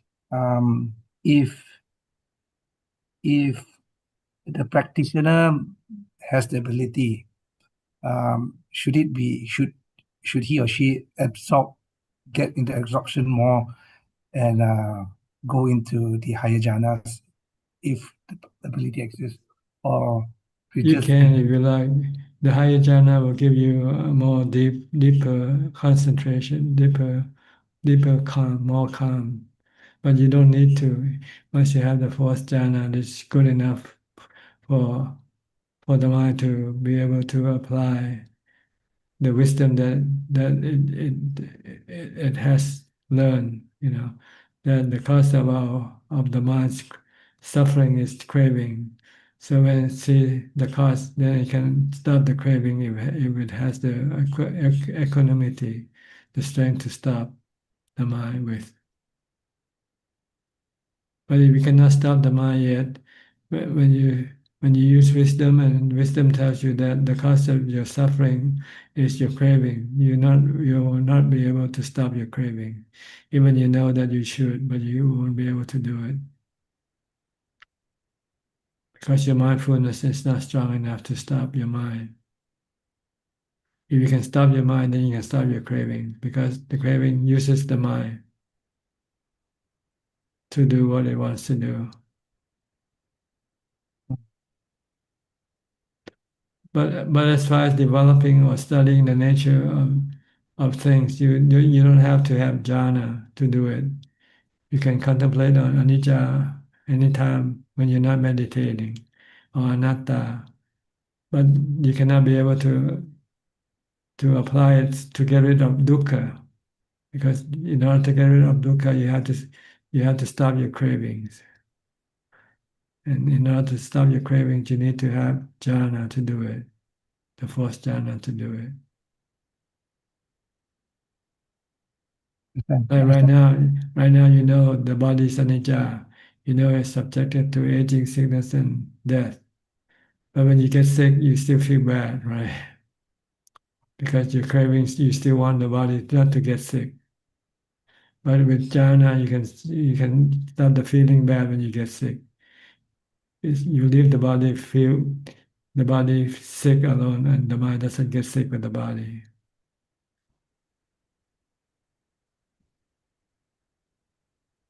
Understand, Ajaan. Okay. I understand, Ajaan. Yes. Yeah. Studying the nature of the body, you don't need to have jhana. But if you have jhana, you can study longer. Without jhana, you might be able to study the nature of the body just a few minutes, then your mind will be hijacked to go think about something else. And then you forget the nature of the body. But if you have jhana, then you can force the mind to study the nature of the body for a long, long time until it becomes almost embedded in the mind, and not forgetting about the nature of the body. So then it knows what to do when the body gets sick or dying. It's not to crave for the body not to get sick, not the body not to die. Then once it knows this, then it stops the craving, see. And once it can stop the craving, then there will be no suffering. This you need the equanimity from the jhana to do it. To not reacting with craving when you're sick or when you're dying. You're just merely knowing, accepting the truth, the fact. Okay? Yes, Ajahn.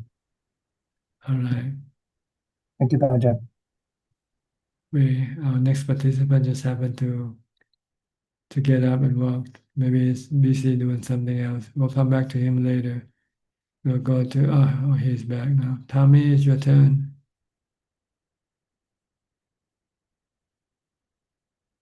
Hi. Mask on cup. I'm just getting my notes. Okay, you got anything to say or ask? Of course. Okay, go ahead. I went to look at the replay and the live stream cut out the question I asked last week about Satipatthana.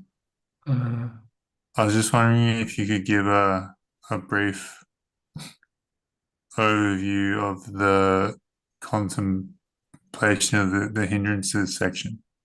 The hindrances. Well, in your mind, sometimes you have hindrances coming up.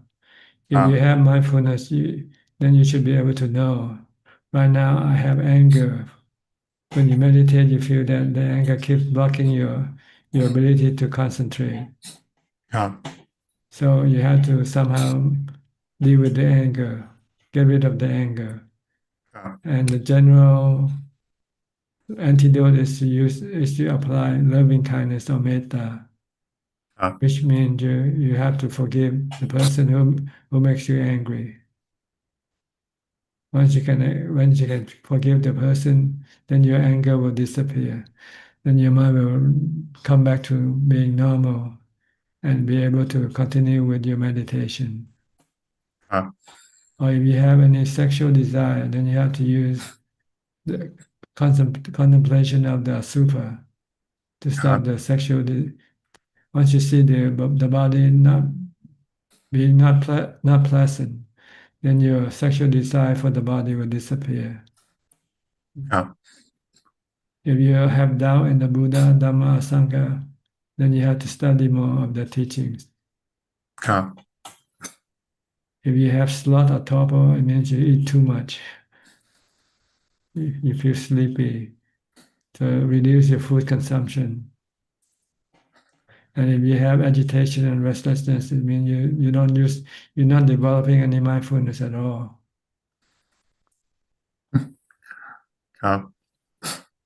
So you have to develop more mindfulness by reciting Bhutto, Bhutto, Bhutto to bring mindfulness back.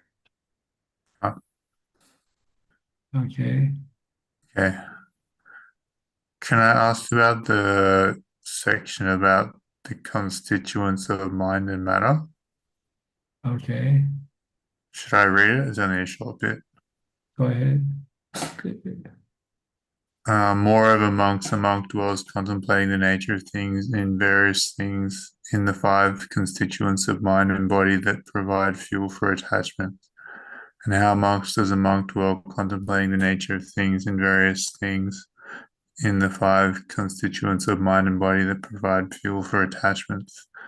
Here a monk knows such is form, such is the origination of form, such is the passing away of form, such is feeling, such is the origination of feeling, such is the passing away of feeling, such is perception, such is the origination of perception, such is the passing away of perception, such are mental processes, such are the origination of mental processes, such is the passing away of mental processes, such is consciousness, such is the origination of consciousness, such is the passing away of consciousness. You have to see these five khandas as being changing and anicca. Your body keeps changing every second, but you don't notice it because the change might be slow. But if you look at your face a few weeks before when you have no beard, now you look at it now, you see it has beard going up. So this is the changing nature of the body. And you cannot stop the changing the nature of the body. And also the changing nature of feelings. In your body, sometimes your body feel good, sometimes it feel bad, sometimes it feel neither good nor bad. Like when you're hungry, you feel bad. When your body have some pain, then when you eat your food and when you eat food and your body become full, then you have pleasant feeling. And sometimes when you're not hungry or full, then you have neutral feeling. So feeling can be changing depending on the condition that you provide the body with. So you have to understand that this is the way things are with the five khandas. You cannot control them. They are anatta. They don't belong to you. They're not under your control all the time. Sometimes you might be able to control, sometimes you might not be able to. Sometimes you can stop your thought, sometimes you cannot stop your thought. Sometimes you can change the feeling from bad to good, but sometimes you cannot. Like when you're sick. When you're sick, you cannot change the painful feeling to not being painful. So once you understand that the five khandha are not under your control, then you will have to learn to accept them when they are not under your control. Okay. So this is what it means by understanding the nature of the five khandhas. So you can become a sotapanna. Maybe one day. By accepting them, don't try to manipulate or manage them. Like never try to, you cannot stop the body from dying. It's just a matter of when it's gonna die. That's all. And if you don't want it to die when it's gonna die, then you will have suffering. If you don't want to have any suffering, then when it's time for it to die, then you say, yes, I'm ready to go. I'm ready to let it go. Okay. Okay, understand now? Yeah. How to deal with the five khandhas? Yes. They are anicca, constantly changing. Anatta, not under your control all the time. Sometimes you can control them, sometimes you cannot. And when you want to control them and you cannot control them, then you get dukkha. If you don't want to get any dukkha, then stop trying to control them. Let them be. Leave them alone. Okay. That's the goal of understanding the nature of the five khandhas. Okay. I wanted to ask, I'm starting to get sick of my family and my living situation. I want to find a proper solitude where I don't have to deal with everyone and maybe live in the forest, but I can only find a short-term place. It's in the proper rainforest, but there's going to be somebody living above me, and it's only for 2.5 months. And I'm afraid if I go that, like I'm not sure how much of my mindfulness is built up around being in one place. And then if I go somewhere new, I have to, like, my practice is going to degenerate.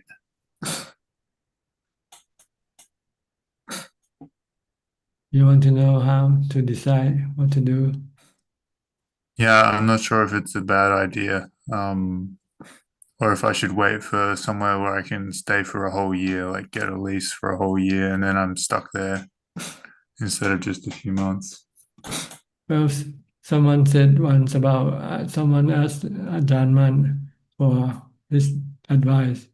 A monk wants to go to a place to practice and wonder whether he should go or not. Then Ajaan might give him the criteria for his decision. If you go, if staying is better than going, then stay. If going away is better than staying, then go. But if going and staying is the same, then you can decide stay or go. So look at the benefit of your decision. If you don't know, then you just have to, I guess, what you call, take a chance. If you want to go, then you have to take a chance. If you Also- if you want to play safe, then you don't go. You stay where you are. Also have the opportunity. I don't know if you heard about this. There's a forest in Japan that still has corpses in it, so you can do the super practice. You never know until you go there. What you hear and what you see might not be the same thing. See? Okay. Yeah.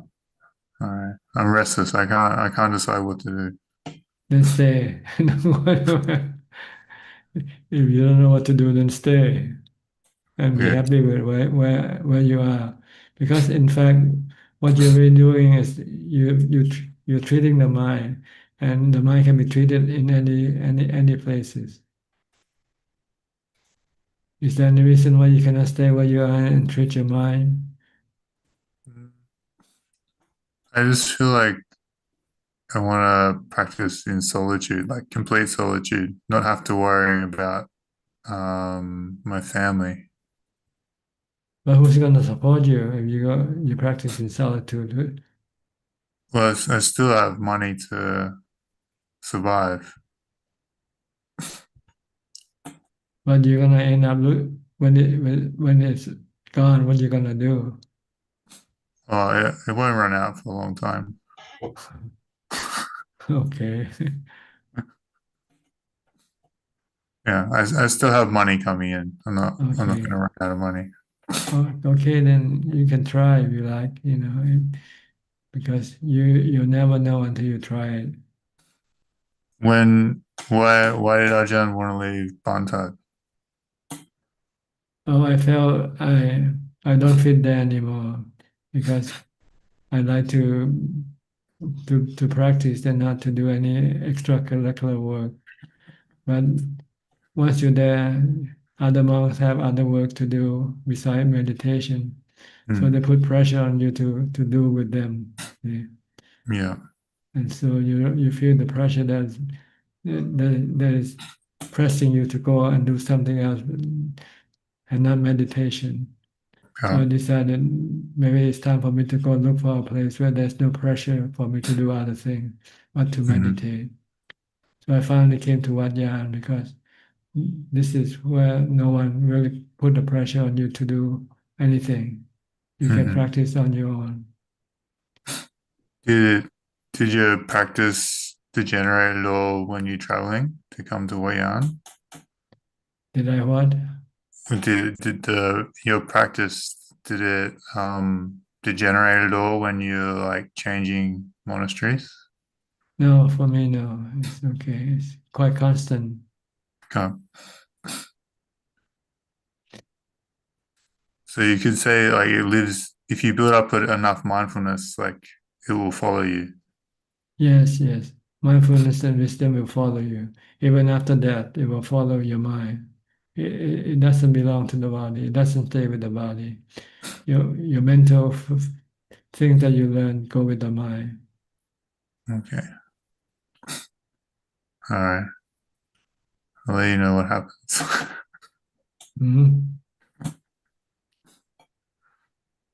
Okay. Okay. Anything else?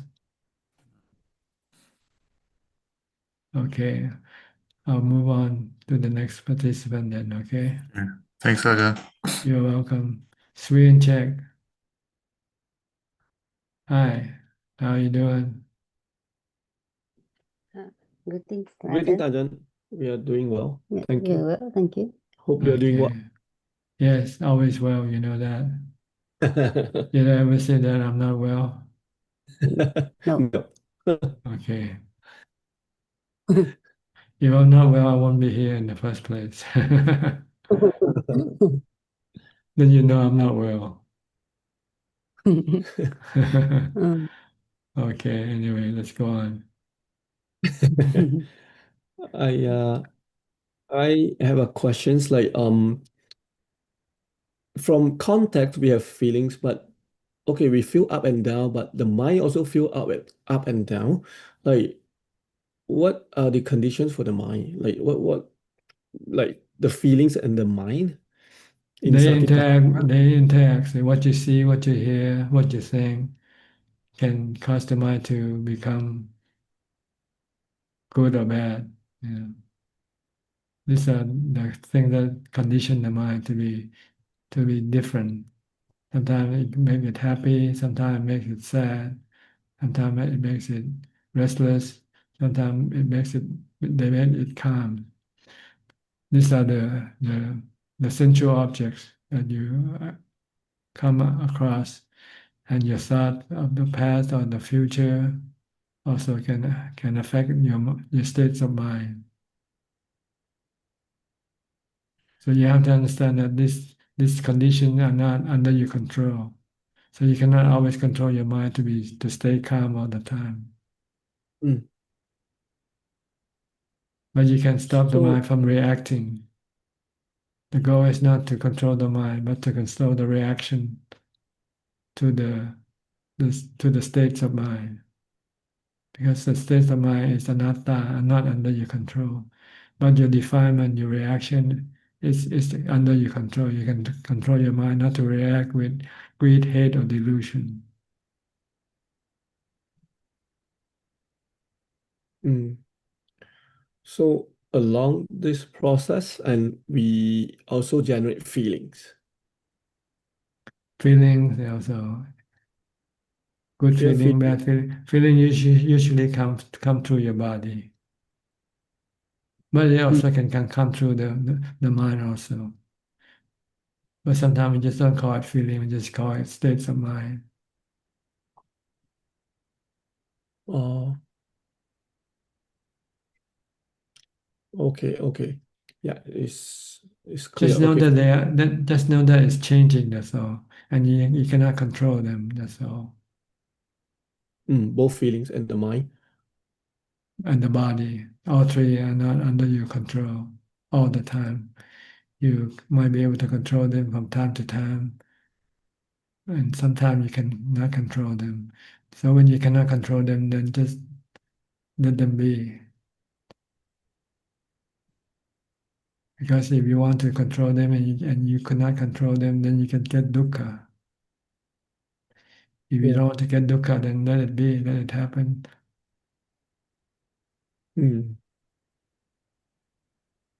Okay. And then you always teach us not to react. That's right. Like you losing your car, right? What do you do? Can you control your car from not being wrecked? You cannot. Well, Yeah. let it become wrecked. Get a new car. Move on, right? Yes. Mm. Okay, that was my questions. But in terms of practice now, yeah, I'm trying to establish like mindfulness during my daily activities, like going out for a walk, or sometimes like reaching out to get something. But if I'm mindful enough, then I'll be able to remember that moment.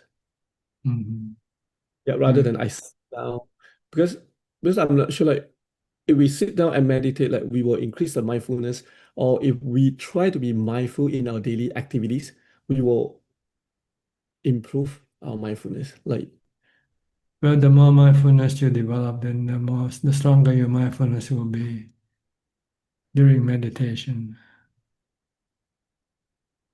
that's during daily activities. Like, for example, if I'm walking or if I'm putting on my clothes. Yes. So if Every moment of your movement, Every moment, every second of your movement, you're mindful of it all the time, not letting your mind go away to the past or to the future, to here and to there. Just stay with the body, for instance. This is the way to have mindfulness. Mindfulness really means attention or focus. Mm. When you want your mind to focus, pay attention to the body's movement, activity, concentrating. Mm.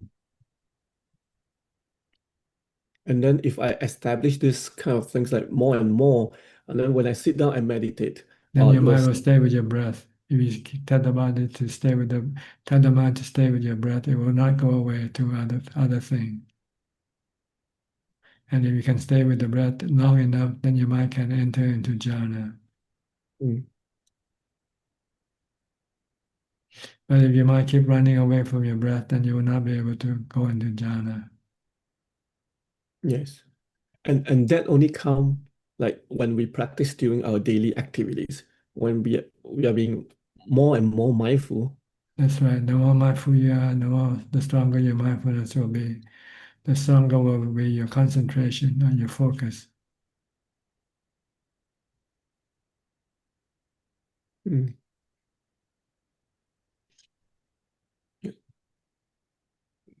That's my Understand? Okay. yeah.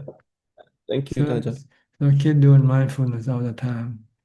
As soon as you get up, start mindfulness right away. Tie it to the body or tie it to a mantra, Bhutto, Bhutto. So you cannot go think about this and that. Unless you have to think, then you allow it to think only what you have to think. Don't let it think about other things that you don't need to think. You might have to think, what is today? What is today? What am I gonna do today? Planning and so forth. Once you know what you have to do, then you stop and then go ahead and prepare yourself for what you have to do. While you're preparing yourself, you be mindful with your preparation. Mm. It's like we allocate time during the work, and then if not, then be mindful of my daily activities like those washing dishes, like putting on clothes, walking. Everything, every movement of your body.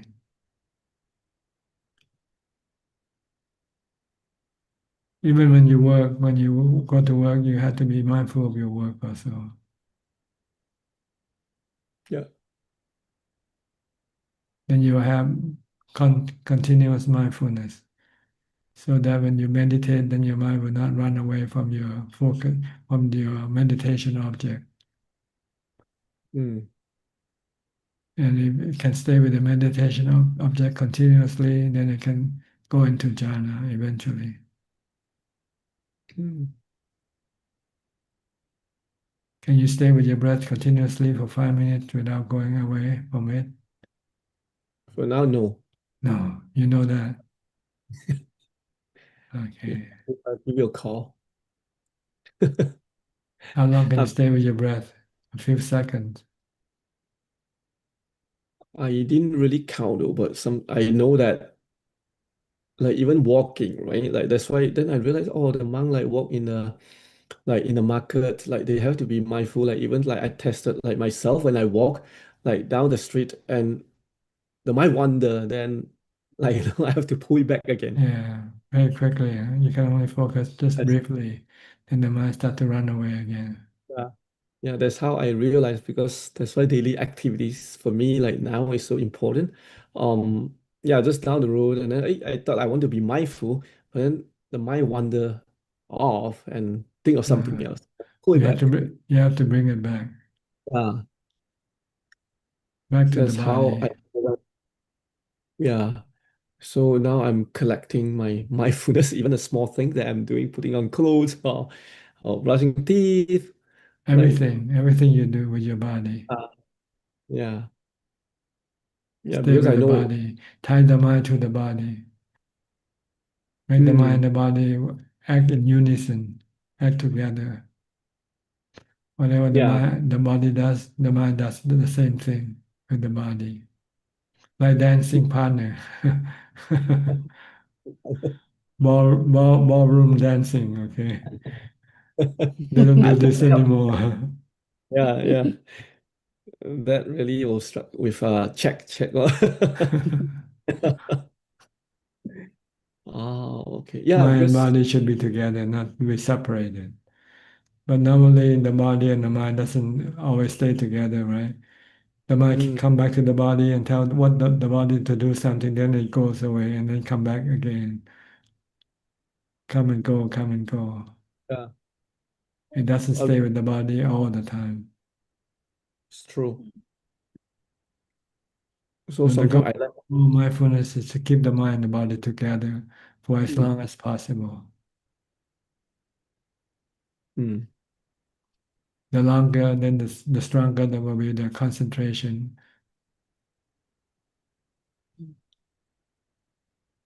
Mm. Okay. We're running out of time. Yeah, Thank you, Tanya. Ajaan. Okay. We'll go to our last participant, I guess, Witness. Witness. Hi.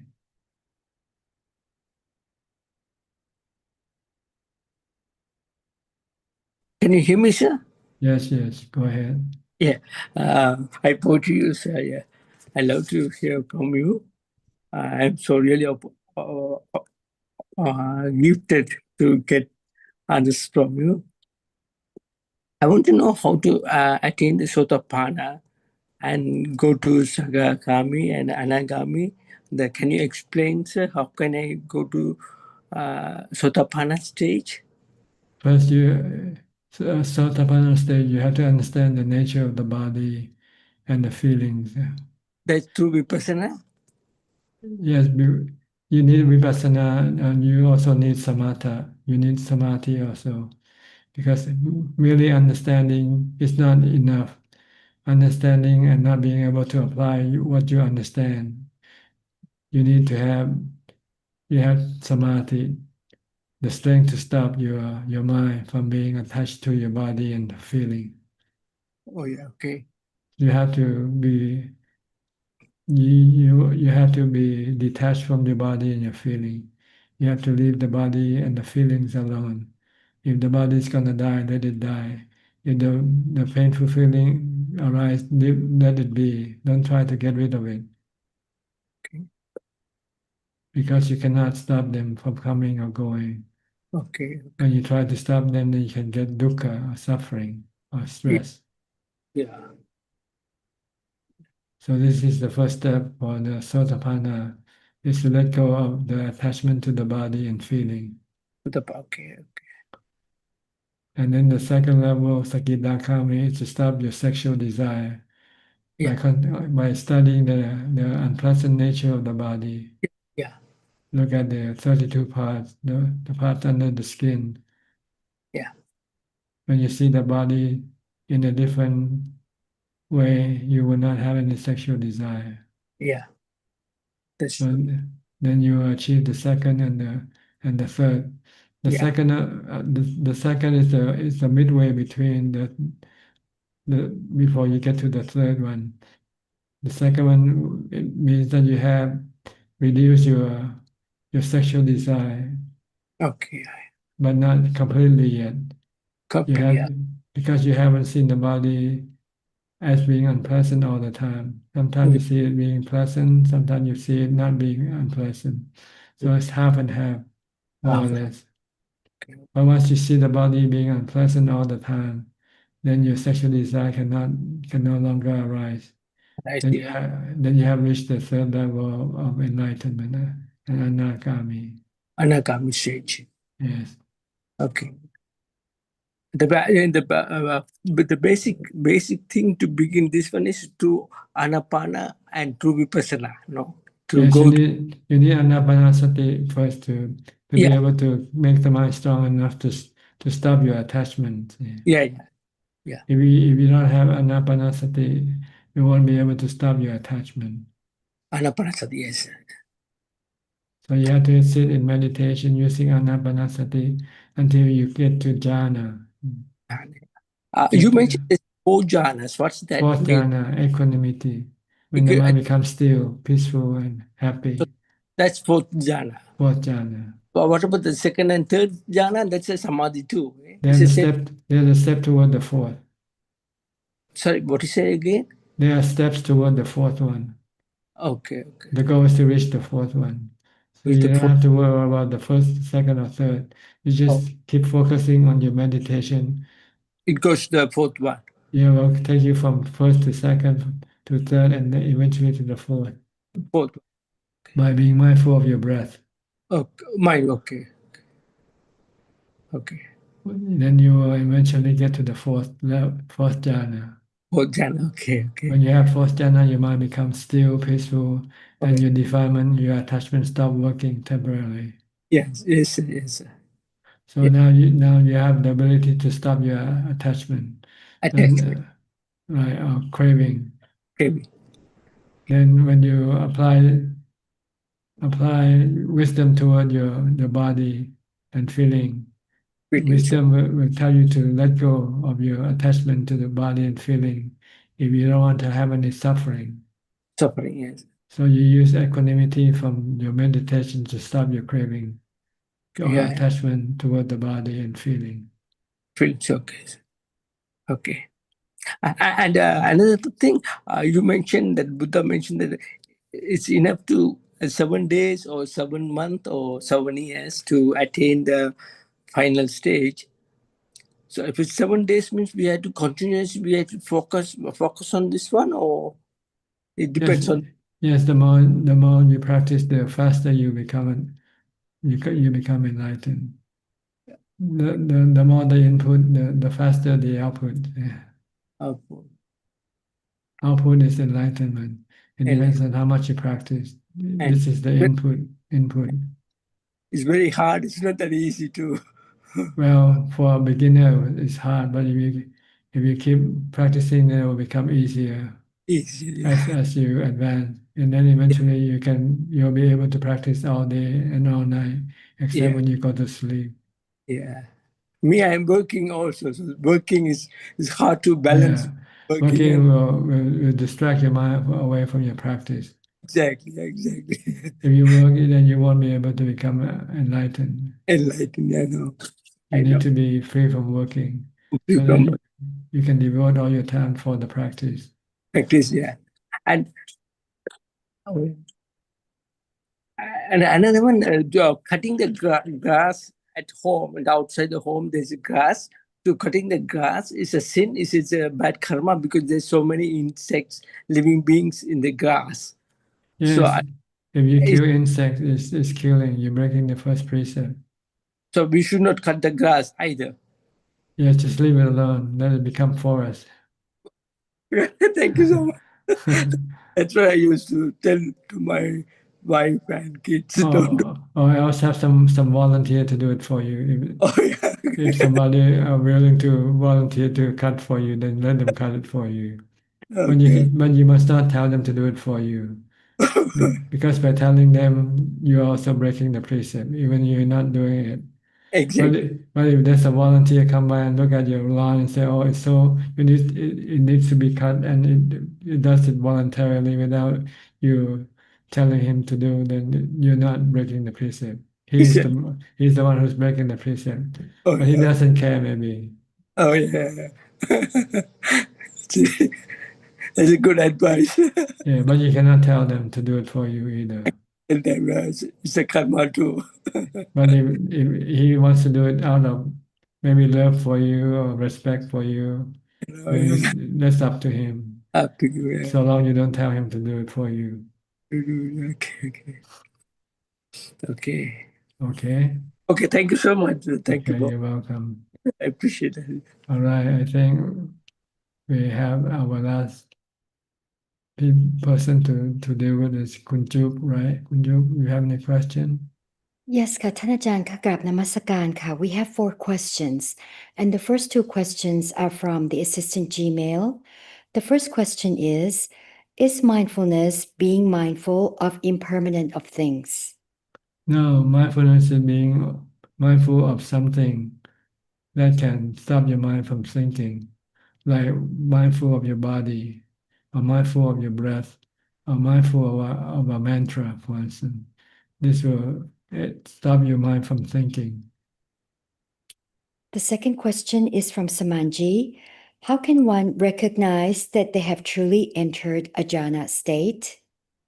Well, when your mind enters jhana, you enter into a different world, like when you jump into the water and go under with the scuba gear. You're in a different world. You know it when you get there. Because the mind will be different. The mind will be peaceful and calm and happy. The next two questions are from Facebook, and the first one is from George Lim. Dear Ajaan, what are the differences between ignorance, delusion, and wrong view? Same thing. Same thing, really. And the last question is from Sulan. Dear Ajaan, hope you're well. Would like to ask, why is it that after people retire and they have nothing to keep their minds occupied, and if they don't have enough stimulation from social interactions, they might get dementia? When the mind does nothing and stays home and doesn't go socializing, why does it get dementia instead of peace, Satu? Well, I'm not an expert on dementia, but I think I can speculate, I guess, that because they don't have enough mindfulness. So when they don't have enough mindfulness, they can become forgetful easily. When you do something and you're not paying attention to what you do, you can forget. But with mindfulness, you'll be able to retain some of the memory, maybe not all. Yeah. Some important information you can retain, but some unimportant information you might lose it. Okay. And you might ask what are the important information that a practitioner can retain is the truth, like the Four Noble Truths, the three characteristics of existence. This will never never be disappear from the mind. It will always be in the back of the mind all the time. But the name of people that you see, that you meet, that you know, or the activity that you did with someone before, you might lose this. But that the truth and the presence of mind will always be here. You know what you're doing. You know what you're seeing. You know what you're thinking. For instance, this you will know with mindfulness. Okay. I think that's all the time we have for tonight. And thank you for your company. I hope this meeting is useful and helpful for your practice and can push you ahead in your practice. In the meantime, please stay safe, be mindful, and keep on practicing. And if all goes well, I'll see you all at the same time next week. Thank you and goodbye. กับสาธุเจ้าค่ะ Bye, Ajaan. Everyone. Thank you, Amy. Bye, Bye, everyone. Bye, friend.